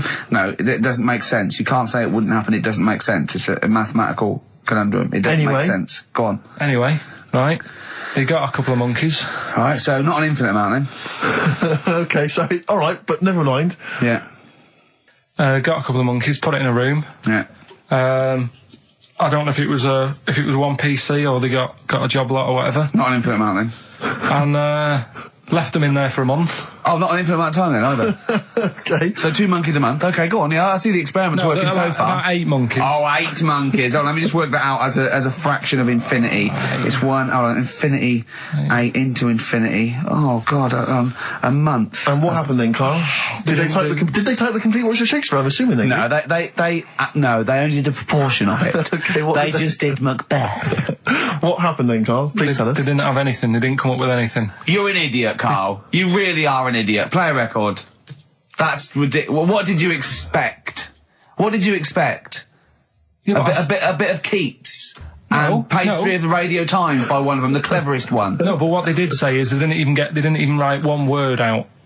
No, you don't. No, infinity or nothing. That's the point. There's a big leap between any number you could think of and infinity. In fact, an infinite leap. Do you understand the concept of infinity? Don't rub your eyes. I lost him on Do You? Yeah. Didn't I? Right, play a record.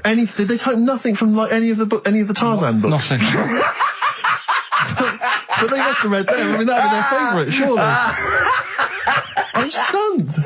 I can't believe they didn't even do like a transcript of Every Which Way But Loose. Yeah. I can't believe it. They must have chosen some really thick monkeys. They didn't type any of Charlton Heston's speeches from Planet of the Apes. I can't believe it. It doesn't make sense. It doesn't make sense. You'd have thought 6 monkeys in a month would have done something. Yeah. At least a script for BJ and the Bear. The only thing, of course, in BJ and the Bear, that it was a monkey, not a bear. Really? We should do monkey news now, because I know you want to save it, but I think you should put your best stuff first. You never know what will happen, you know what I mean? Always put your best stuff out there. Let me just get it out of the... Okay, well, while he's getting it, can we have a jingle for monkey news? Yeah. Chimpanzee that monkey news. Tell you what, right, about putting your best stuff first. Yeah. Right.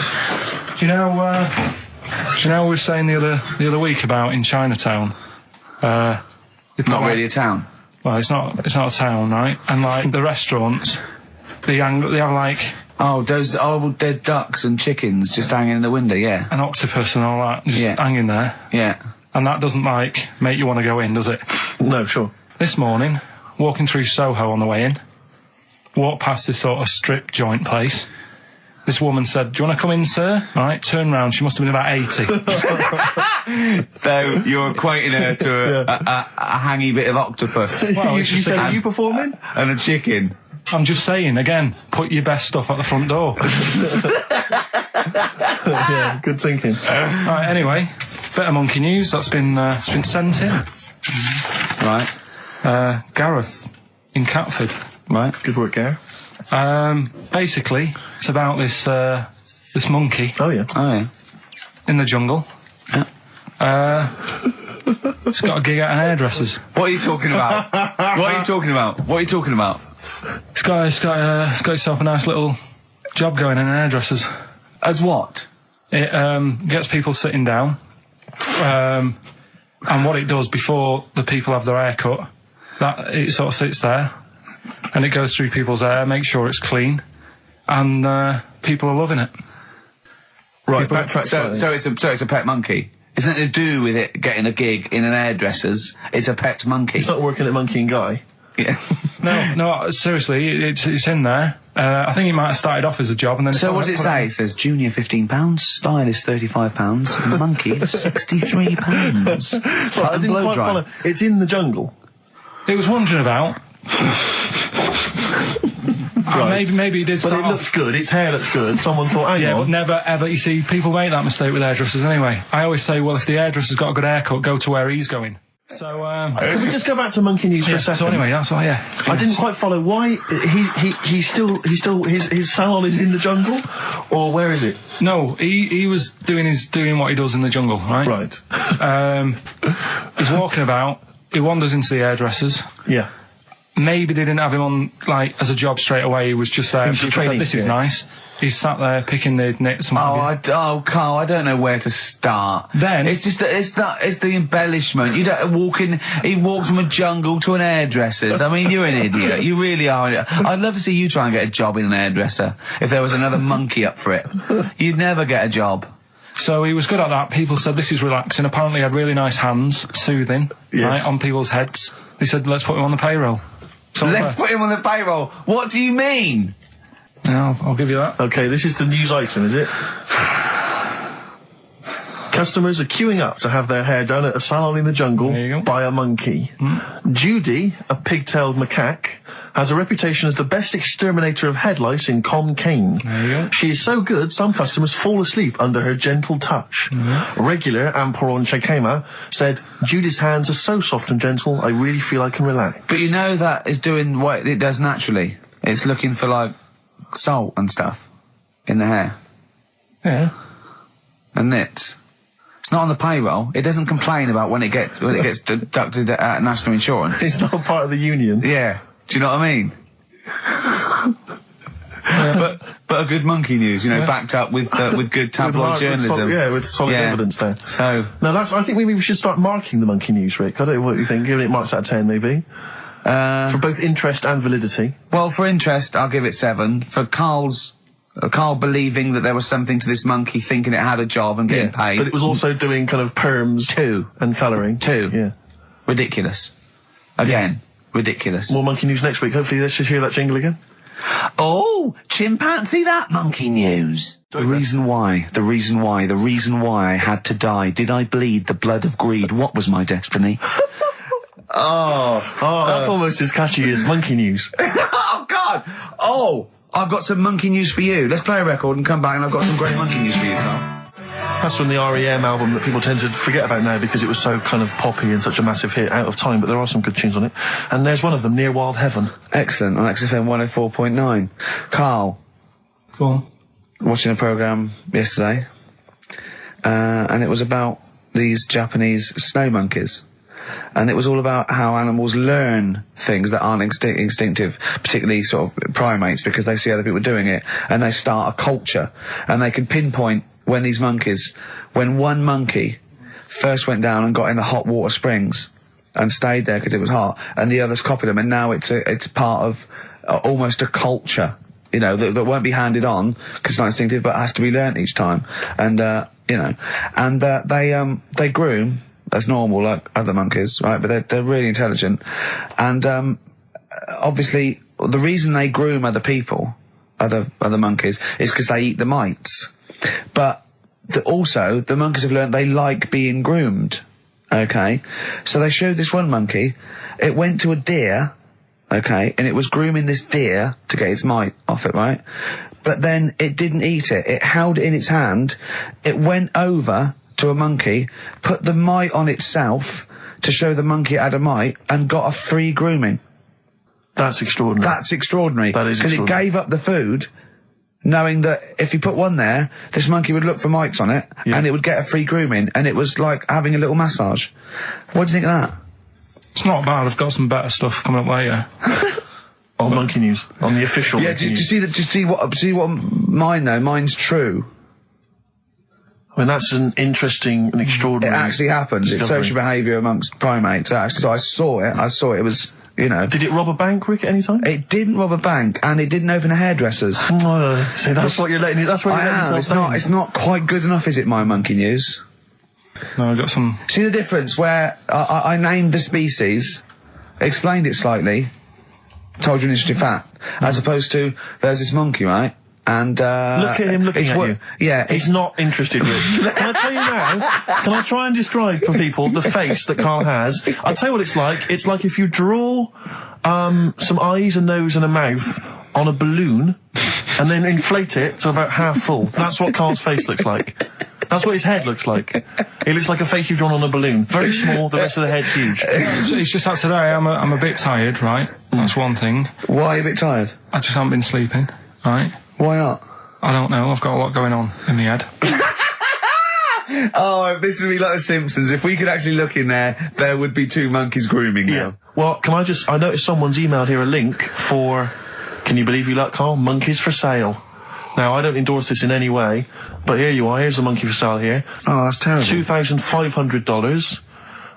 It says male, very smart little guy, loves to play and gives kisses, wears diapers and clothes, has been around lots of people and loves them, healthy and loves to eat. It's dear, Sounds though, like isn't it? Ricky. How much is that? Well, it wasn't Carl, because it says loves to be around people. Yeah. There's a gibbon there. A gibbon for... Too pricey though. It's like that Donald McIntyre programme he did, that Cheapest Chimps programme. He didn't do Cheapest Chimps. He didn't do a programme called Cheapest Chimps. Saying that, but... Well, he didn't. There's at no point did Donald McIntyre do a programme called... Play a record a minute. Play a record. So let's have official monkey news. Play the jingle. Oh, chimpanzee that monkey news. Alright, we've got to be quick. Go on, But this is something that was sent in to me ages ago, and I don't know why I haven't done it yet, because it's brilliant. We were talking about monkeys typing, the Shakespeare theory and all that. Well, this is about a little monkey called Marty, right? Basically, it's in some science lab, right? It's in there. It was wandering about out of its cage, right? The lab fella was busy on the phone or something, right? And Typical. it's wandering about. It goes up to a PC that's in the corner, a little computer, types down, "My name is Marty," right?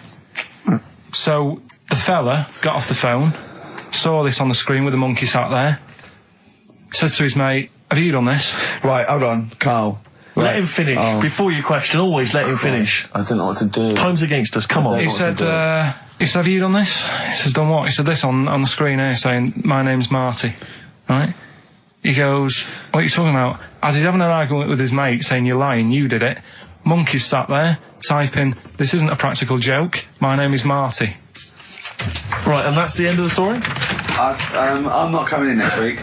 I I think we need a week off. I actually think we need a week off. It's doing a web chat or something. You can go online and have a chat with it. The monkey's doing a web chat. I don't know. Has he got his own website yet? His favourite Buffy the Vampire Slayer Have a outfit? look at that. Have a look at that. Right. Do you believe that, Carl? It's all there. No, but do you believe it? Do you believe that monkey could type that and then say this is not a practical joke when he's still arguing? Weird, isn't it? Oh. What do you reckon, Steve? Yeah, well, it's obviously a wind-up. It's a joke. It's not even... You haven't even got some of the facts wrong. It's just a wind-up. Have you noticed the date? Is it April the 1st? It is April the 1st. You are joking. That it was sent. You're an idiot, Carl. It was sent on April the 1st, Carl. So you're saying the monkey knows it's April the 1st, but you And don't it's doing believe... a wind-up, yes. Yeah, I think the monkey has thought, I'll do it on April the 1st so that people think that it's a wind-up. In actual fact, I am a monkey that can type and read. It's a shame you never went into investigative journalism. You could have brought down, the Watergate scandal. Poor Carl. Well, I was thinking of a song that sums us three up. Yeah? What are we? What do you think? How would you sum us up? Tricky. Well, young, gifted and black. True enough. Apart from a couple of them. Yeah, well, we're not gifted. No. And we're not very young. No, I'm certainly not. Shall we take a week off? Yeah. Should we maybe just knock it on the head altogether? We'll take a week off and see what happens. Okay. See you next... No, let's not see you next See you in a week. couple of weeks. Yeah. Cheers then, Carl. Right. Is there some monkey news? Goes without saying. Of course. Really, that monkey news is safe, isn't it? It's not like, You're always going home with monkey news. You know it's there. Yeah. It's like songs of praise on the Sunday. Well, it's that time. It's getting exciting. We've got Rockbusters results, but before that, a little bit of monkey news with, chimpanzee that monkey news. Karl Pilkington. Brilliant. Let's do it. I haven't read that for a couple of weeks. Go on then. Alright, so, it's like this little monkey. Oh, yeah. Who lives in Morocco. Right, I'll just warn you now, you're on thin ice from last time, okay? So, make sure, is this real? It's been Don't say emailed anything in. you would think about it. As you're saying it, think to yourself, is that true? Do monkeys do that? Do they think like that? So, go on then. So anyway, yeah, so there's this magician in Morocco, right? He's got a little monkey working with him, right? The way it used to work, magician used to do his thing on stage, do a little bit of magic, people loved it. Then the monkey came out, had a little cap, walked around the crowd and stuff, got the money, had a good little team thing going on, right? Yeah. So anyway, the monkey's name was 86. Right. Because back then there was so many monkeys, it was like, oh, what names, do you know what I mean? What names do you use? What do you do? So they just named them, right? So this little monkey... What, he had 86 other monkeys? No. It's just that because a lot of monkeys were sort of working back then, helping magicians out, you know, doing bits and pieces, busking, what have you. Just Well, gave it a Rick, name. you know how there's so Well, many... why would there be a confusion with that? If he only had one monkey, where's the confusion? People would go, I'm not going to go and see that. I want to see 86. He's the better monkey. Do you know what I mean? What does it matter? I don't know what you mean. Well, why do they need... Where was the confusion? With people going to the circus and going, what monkey are you going to go see tonight?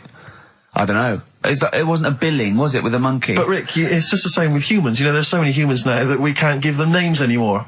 Yeah, they all exactly. have to have numbers. Exactly, yeah. There's so many humans, you know, with 5 billion people. We can't give them names. It's impossible. But, you know, with a few monkeys Anyway, number working... 122, go on. So anyway, there he is. 86. 86. With his hat. With his hat, walking around getting the money. Yeah. Anyway, the magician sort of, you know, thinking about moving on. Because in Morocco, he'd sort of done all the tourist traps. Sure. So he had a word with the monkey, said, how about we... See? No, let him continue. Think. He let him continue. He didn't have a word with the monkey. Let him continue. So what do you think about going over to Spain? Yes. Sure. So, the monkey was in agreement? So he said, all right, go on then. Right, so they get in the car, and, like, the magician knew he'd have a bit of a problem on his hands because you're not meant to take monkeys out of the country. Yeah. Right? So he thought, right, what I'll do, I'll get a car, right? Right. Stick the monkey in a boot, right? Get on the boat and hopefully sort of, you know, stick it in some luggage and what have you. Yeah. We'll be over there, we'll be earning big money, everything's going to be great. So the monkey was like, brilliant. So they get in the car, they're on the way to the boat, and pull over at a petrol station. And just before filling it up, he opens up the boot and he goes, "You all right in there?" And it's like, yeah, it's sound. So he leaves the boot open so it can breathe and get a bit of fresh air whilst it's filling up. Goes in to pay the money. Yeah. Pays the money, goes, I'm just paying for the... Right, this monkey is not going to drive away in that car, or we're never doing this feature again. Carl, what happens? What's number 86 up to? So... 86. So, That's the ending, isn't it? That's the story. Come on, let Carl Right, finish it the better story. not be. It better not be. Brilliant. You're going to love it. Right, so he's in the petrol station, and he's going, right, I'll pay for pump 4. And the fella says, what are you talking about, Pump 4, isn't that a monkey? No. Sometimes I use numbers for monkeys, sometimes I use... No, I mean pump 4. Sure. So Yeah, he says, what are you talking about? There's no car at pump 4. Right. Keep going. Sticks his head out of the door. Yeah. The monkey's giving it some. Went over to Spain on its own. I don't know what to do. Well, hang on, let's just get a couple of the facts right here. Right, what do you mean, couple of the facts? Right, there are no facts. So, It number didn't- 86. Number 86 is a He drove to Spain. You are honestly, Carl. You must know. It was an automatic. Right, Carl. how you did must know that is shit. There is no way a monkey. Man, that's the thing with He this gets feature, though. stopped at customs. Mental. How did he get through customs, Carl? Has he got a passport? No, he was sneaking about because he didn't have a passport. So he parked and then snuck through. Do you want the facts? Let me see it. Right, I'll examine this, Rick, and we'll play a record. Play a and, record I'll have a because look I at the can't. facts That's nearly as bad as the armed robbery. Right, go on. Yeah. Play a record. Better Suede. Yeah, stay together. My favourite. One of 86's favourites. It was a We're customer stopping who- monkey news, by the way, until you start getting some credible ones, because that's it's ridiculous. It's not true. No, it seems mad. But no, but it's from the internet again. So anyone can go online, download that story. It's insubstantial. It's get ones from journals or where the source is quoted. Okay, or we're not that's interested. what I do, that's Or what we're I do. not. Well, you don't. Okay. So same with on thin ice. We've pulled this once. We've pulled rock back. We suspended it once, and you came back again. So it's. Do you know what I mean? So go on then. Carl, I describe as those little red monkeys that you see on wildlife programs. They're in the trees and they scream when they see a leopard or something. I think so. Shave that. Just Right. shave one of those little red monkeys and put some sort of old sort of Manchester gear on it, maybe. Yeah, you know what I mean? Yeah. A banana rack and some baggy jeans. I'd like to see how the waiter would react to that. Yeah. He's got a picture of a monkey, then he's got a picture of shaved. It's like he's got no hair, and then dressed like some kind of Manx scally. There you go, he's over there. Yeah, he's over there. Carl's over there. That's what I do. Brilliant. Oh, is there any monkey news this week? It's been a problem. Why? it's not much has been going on this week. What, in the monkey world? In the monkey world. I don't know if they've caught on to the fact that they're getting coverage. They're keeping their behaviour hush-hush. Being a bit careful, but I found something. Why wouldn't you go to the monkey sanctuary down in Cornwall and just go around cuddling as many monkeys as you can? I'm going to tell you something now. Go on. Go in there next week. Are you? Yeah. Taking my mum and dad away, because like Suzanne's mum and dad are there. What, you're donating them? Most people put them in a home. What are you going to say? How your monkey sanctuary is cheaper? Taking them down, taking them down to Cornwall. Hold on, I thought you said you'd never go away with parents again. No, but that was Suzanne's mum and dad. Oh, is this to get even or something? So we'll do that, and then we'll can it, then. That was your outing. You're phoning both sets of parents over and goes, right, you won't be seeing us ever again on holiday. We've taken you away, Be careful that the monkey people don't buy you off your parents. Yeah. And don't make sure they don't leave any of the monkeys' food in the telephone box, because Dad'll have that away. Play the jingle. Oh, is it? Brilliant. Oh, chimpanzee that monkey news extra. Well, Is there monkey news? I'll tell you what, I've been having a bit of a problem this week. Why? It's just been a struggle. Normally, I can come into work on a Monday and there'll be something that's happened over the Saturday, over the Sunday night. Do you know what I mean? Over the weekend, the monkeys have done something. Been very quiet. I thought I'll be alright. Let's see how the week goes on. I don't know if they've caught on to the fact that we're giving this coverage now, or I don't understand. Normally people are emailing me stuff all the time about monkeys. Been very quiet week. Been checking. I was looking in books last night and stuff. Is there any monkey news? I've got some, but just because it's not that good. Something else I found out that I thought I'd share with you. Go on. I was looking in the Guinness Book of Records, right? Because I thought they'll have something in there about monkeys or something, right? Mm-hmm. And there's a little monkey, I think it lives in Asia, right? There's loads of them live in Asia. Might just be travelling, but yeah. And something they found out, I don't know if they've got it right, and that's why I want to bring it up. Apparently, it's the mammal, right, that's got sort of the pointiest eyes that pop out of their head. Steve.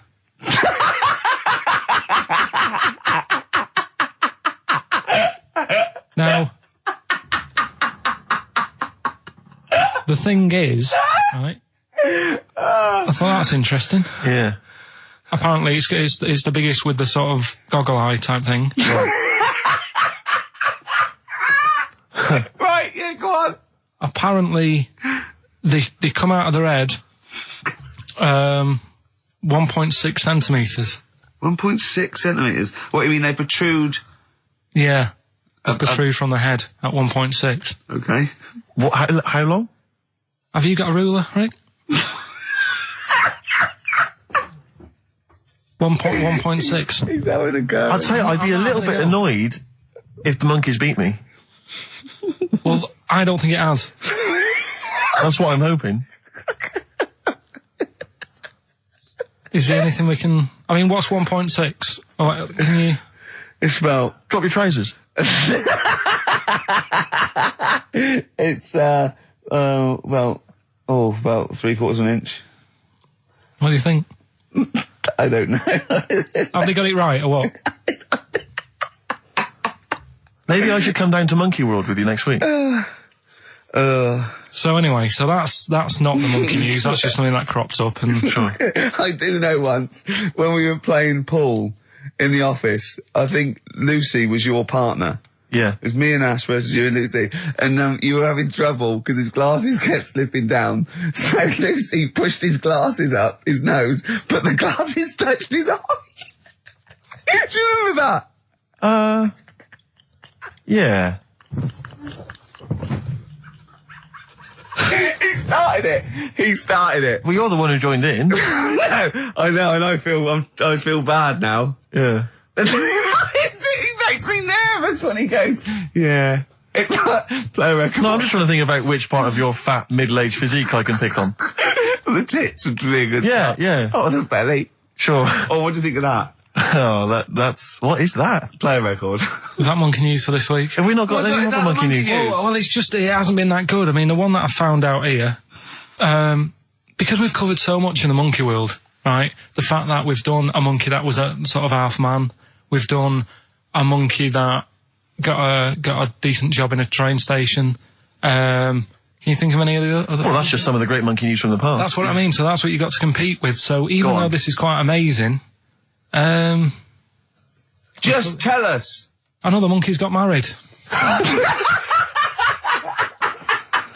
Oh, not another monkey getting married. What do you mean? It's got another one. You know, it was knocking about with some woman monkey for a bit.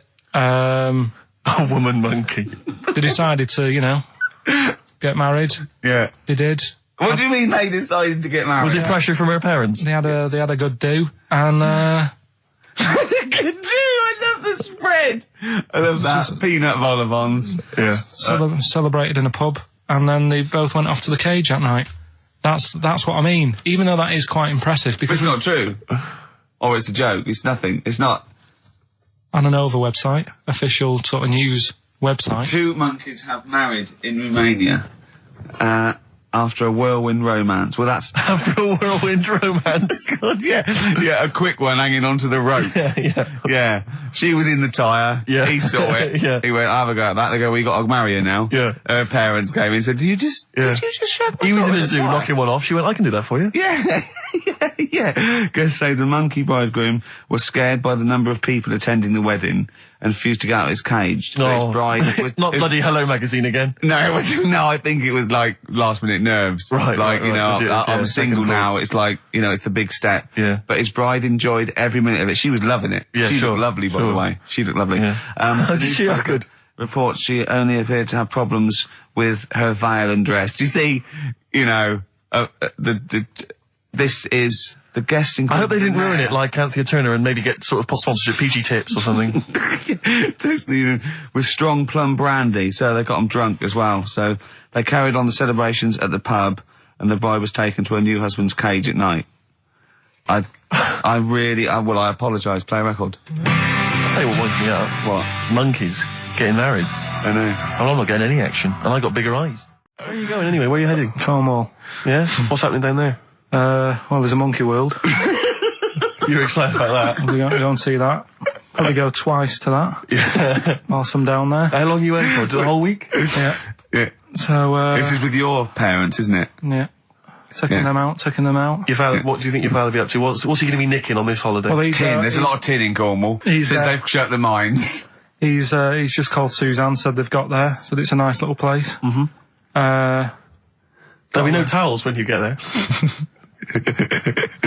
So what are you do? What are you to do? Just gonna chill out and sort of like go to the pub and stuff? Yeah, like I say, I mean, all I've got planned is probably probably Tuesday and Thursday at Monkey World. Right, come on now. Oh, chimpanzee that! Monkey news, earlier than usual. I'll have to save this link now. Monkey news. We've done a lot of stuff, right, on monkeys. And most of it has been... Is bollocks. No, has been like happy stories. Oh, is this it's not... Is this going to be like our tune? Our monkey tune. Simon Bates and welcome to our monkey tune. No, but do you know what I mean? We've done stuff about a monkey that robbed a bank. Yeah. Why is that happy? He had a great life after that. Right. What, in Marbella? Yeah. Right, we did the one who saved someone's handbag in a railway station. We've had a lovely marriage, couple of marriages. Couple of marriages. Couple of monkey marriages. Yeah, There was the one who got a job in a railway station. yeah. The hairdresser. The one who set up a business in Spain. I don't even remember that one. that one either. But, I'm willing to believe that happened. Go on then, Carl. But anyway, yeah. So today's isn't that happy really. It's about some monkey. I think it was a chimp. Who's an ape? Go on. He tried to. I mean, the story sets off at a sort of a weird thing. Yeah. It's something about he went to Russia to do some business. What are you talking about, Carl? It jumped past that bit though. It didn't start there. What are you... Do you know what I mean? It didn't tell you what he was doing. It just said, "There's this monkey went to Russia, To do some business. I know. do some stuff, I don't know. bit of monkey business." And anyway, didn't work out. So They were furious. We wanted a surgeon. You send us a monkey. Anyway, ended up being homeless. Oh. No, you're So it was joking. taking a turn for the worse. What? Couldn't even get into like a tree hostel or anything like that. That's the problem. And God. ended up homeless. Got in with some tramps. I don't know where to start. Come on. So he's knocking about with some tramps and stuff. Sharing drink and what have you around a little fire. They broke into some home, not sort of squatted. Right, so Into not the flat. homeless anymore. Problem was, he had a roof over his little area he had. Yeah. And he goes, oh, this is good. This is, we're having a good time. This is sorting me out. Yeah. He had his He mate. said that in Russian, though. Didn't What was he eating? I don't know. It didn't say. But they're in this house. Well, he could only be eating sort of like fruit, nuts, vegetables. I mean, they classically sort of don't eat pork pies and. But they've got drink McDonald's coffee. in Moscow now, so Sure. you probably chow down on that. Yeah. Anyway, there was a bust. What? I knew this was There was a bust in the flat that they were squatting in. All the other tramps sort of knew what was going on, legged it, left little chimps out there, got arrested. And they thought it was a real fella at first. They were like, get him, he's obviously just a scruffy bloke who hasn't had a shave and stuff. Yeah. Hasn't shaved his back for a while. Or his face. Yeah. His head. Got him down the station, and the boss was like, what's going on here? We've got a monkey here. He was like, what? So you arrested a monkey? Well, so the arresting officers hadn't noticed all the way to the station that he kept slipping out of the handcuffs and was going for the entire journey. They didn't notice till they got there. What, did they put a hood over his head maybe and just like, I don't know. I'll give you the story if you want. There's the headline. What is it? What's the headline, Steve? I don't want to see it, but... The headline, this is once again from supposedly reputable news organisation Ananova, homeless monkey arrested in Russia. Did you read on, or did you see the headline and make up that whole story? It's most of it is there. What isn't there? What bit isn't there then? I think Steve can have a look over it, check it out and stuff. Point out the It was- embellishment for me, Steve, will you? Well, what it doesn't say is that the police didn't realise it was a monkey. That's what I was guessing. Really? That they got it back and they said, what are you doing? We've got a monkey here. And they go, yeah? Yeah. Oh, God. There's some more monkey problems in the week. Have you seen the Alfords advert with monkeys in? No. There's a new advert out for Alfords selling bikes and stuff. Yeah. It's got some monkeys in it. It's caused an uproar. Why? People are saying it's, dressing them up in tracksuits and that is, Taking the mickey out of Manchester. it's not nice for the animals and that. So there's been loads of But they complaints get a about free it. bike or something, do they, I imagine?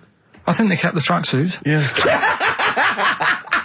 But, Shall I record that's the after thing, this though. cheeky freak of the week? No, I'm just saying we're not doing this to sort of, again, take the mickey out of the animals and stuff. These are true stories and that.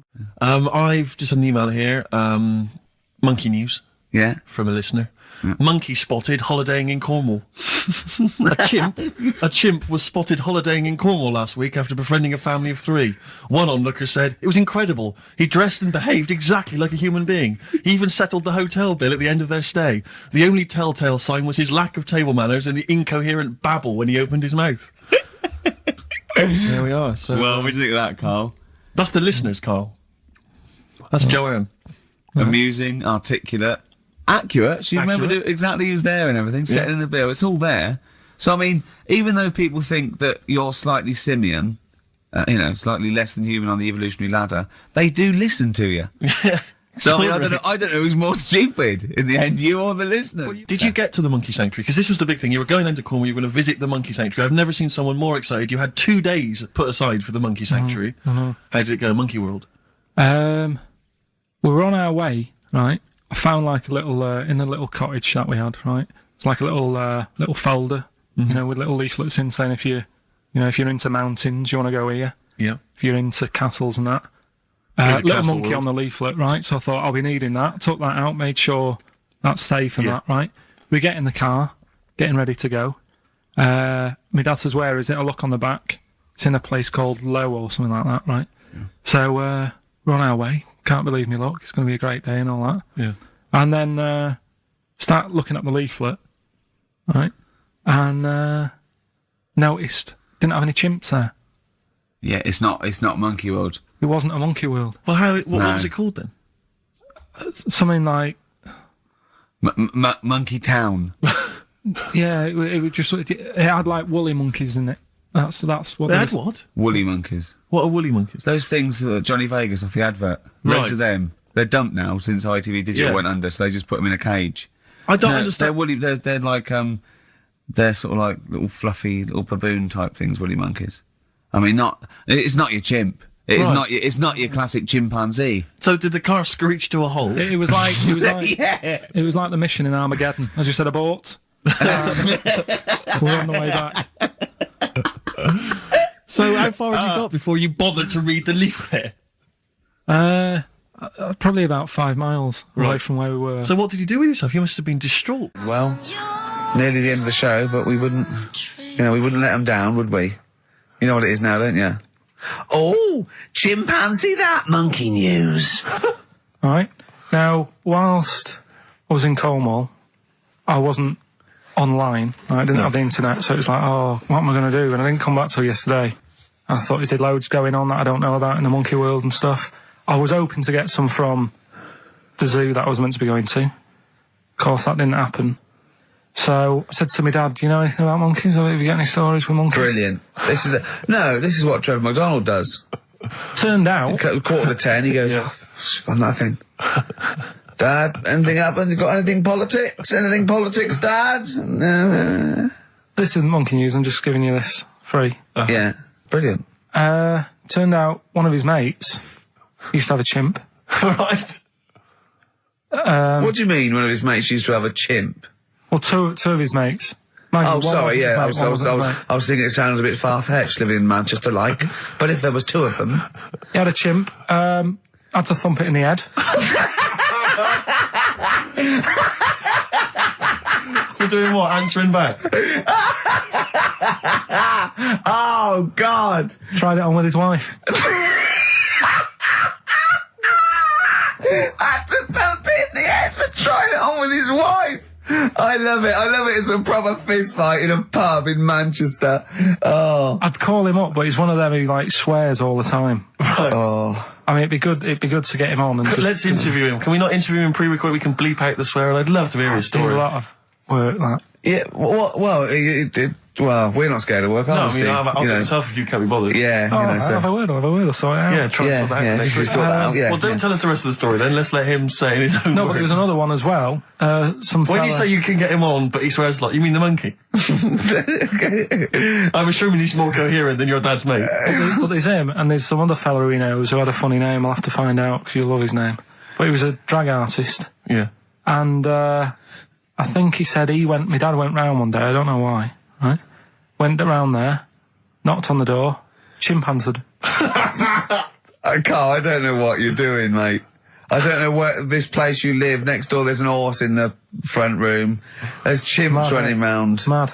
Anyway, Chimpanzee! Is that it? Is that the end of the story? There's a chimpanzee in the door and that's the end. You sure it wasn't the drag artist before he'd shaved? no, I'm sure it wasn't your gran. Because I like the really airy ones that decide they can be female impersonators. Yeah, your gran. Anyway. Go on then. This is the monkey news. So you got that for free. What's this going to be like, Well, Steve? let's have more jingles. Okay. Oh, chimpanzee that. Monkey news extra. Okay. Right, another phrase. We've been talking about phrases today. Yeah, we have, Don't touch yeah. your granny when she's shaving. Yeah. Don't teach your granny to suck eggs. Yeah. Don't look a horse in the mouth. Yeah. Don't let the chimp pass the door if you're tucking your cock in. Familiar with the phrase monkey business? No, never heard that one before, Carl. That's brilliant.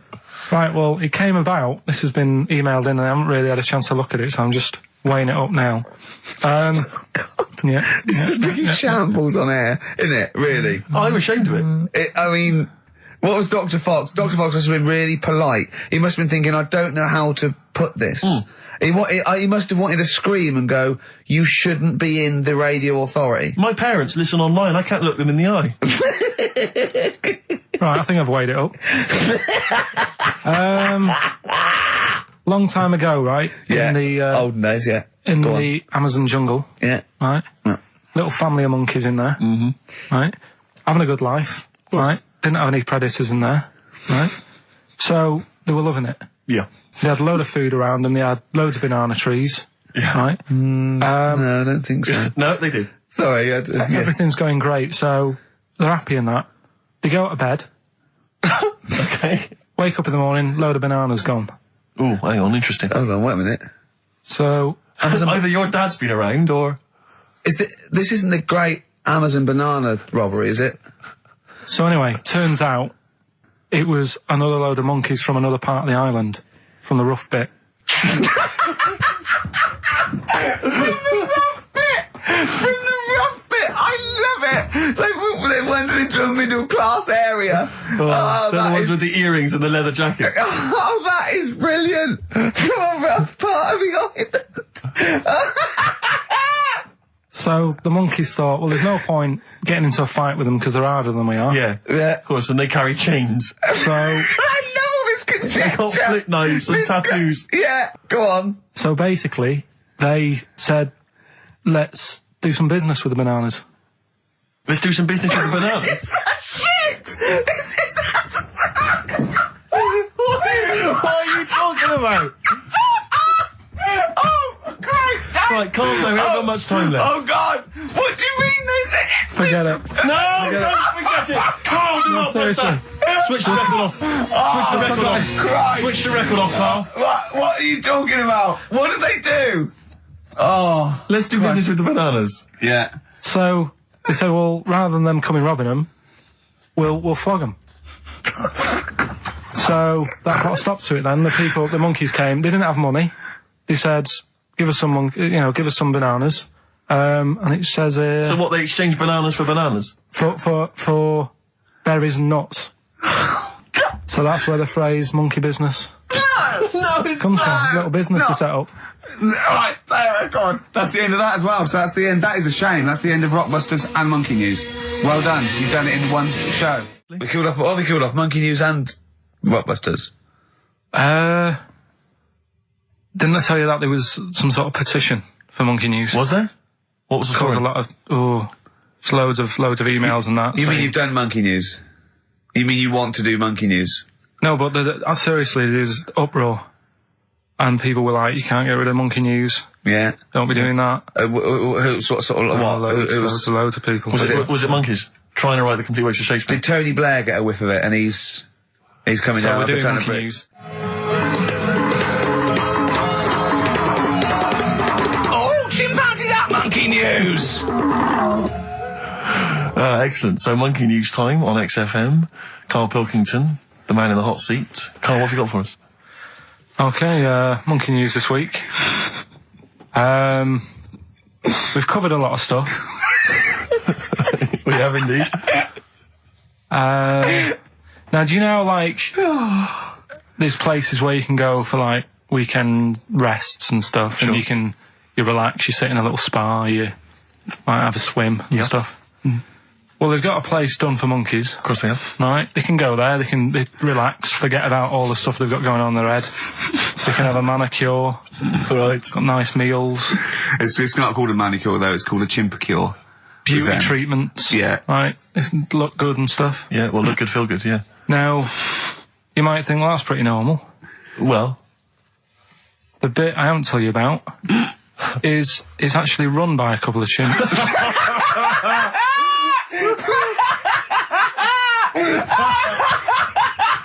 Oh God! Oh God! Oh God! You're a maniac! right. Oh, for Christ! Oh. Let's just... It's like coming a chimp. Let's Of just... course it's not. No, it is, because think about it, right? No, not think about it. What do you mean? Yes, it is. Of course, it's not run by a couple of chimps. What do they do? Get a loan? Right, if a chimp wants Yeah. to have a rest, Yeah. Where would you go to? A place that's run by humans that don't know what chimps' needs are? No!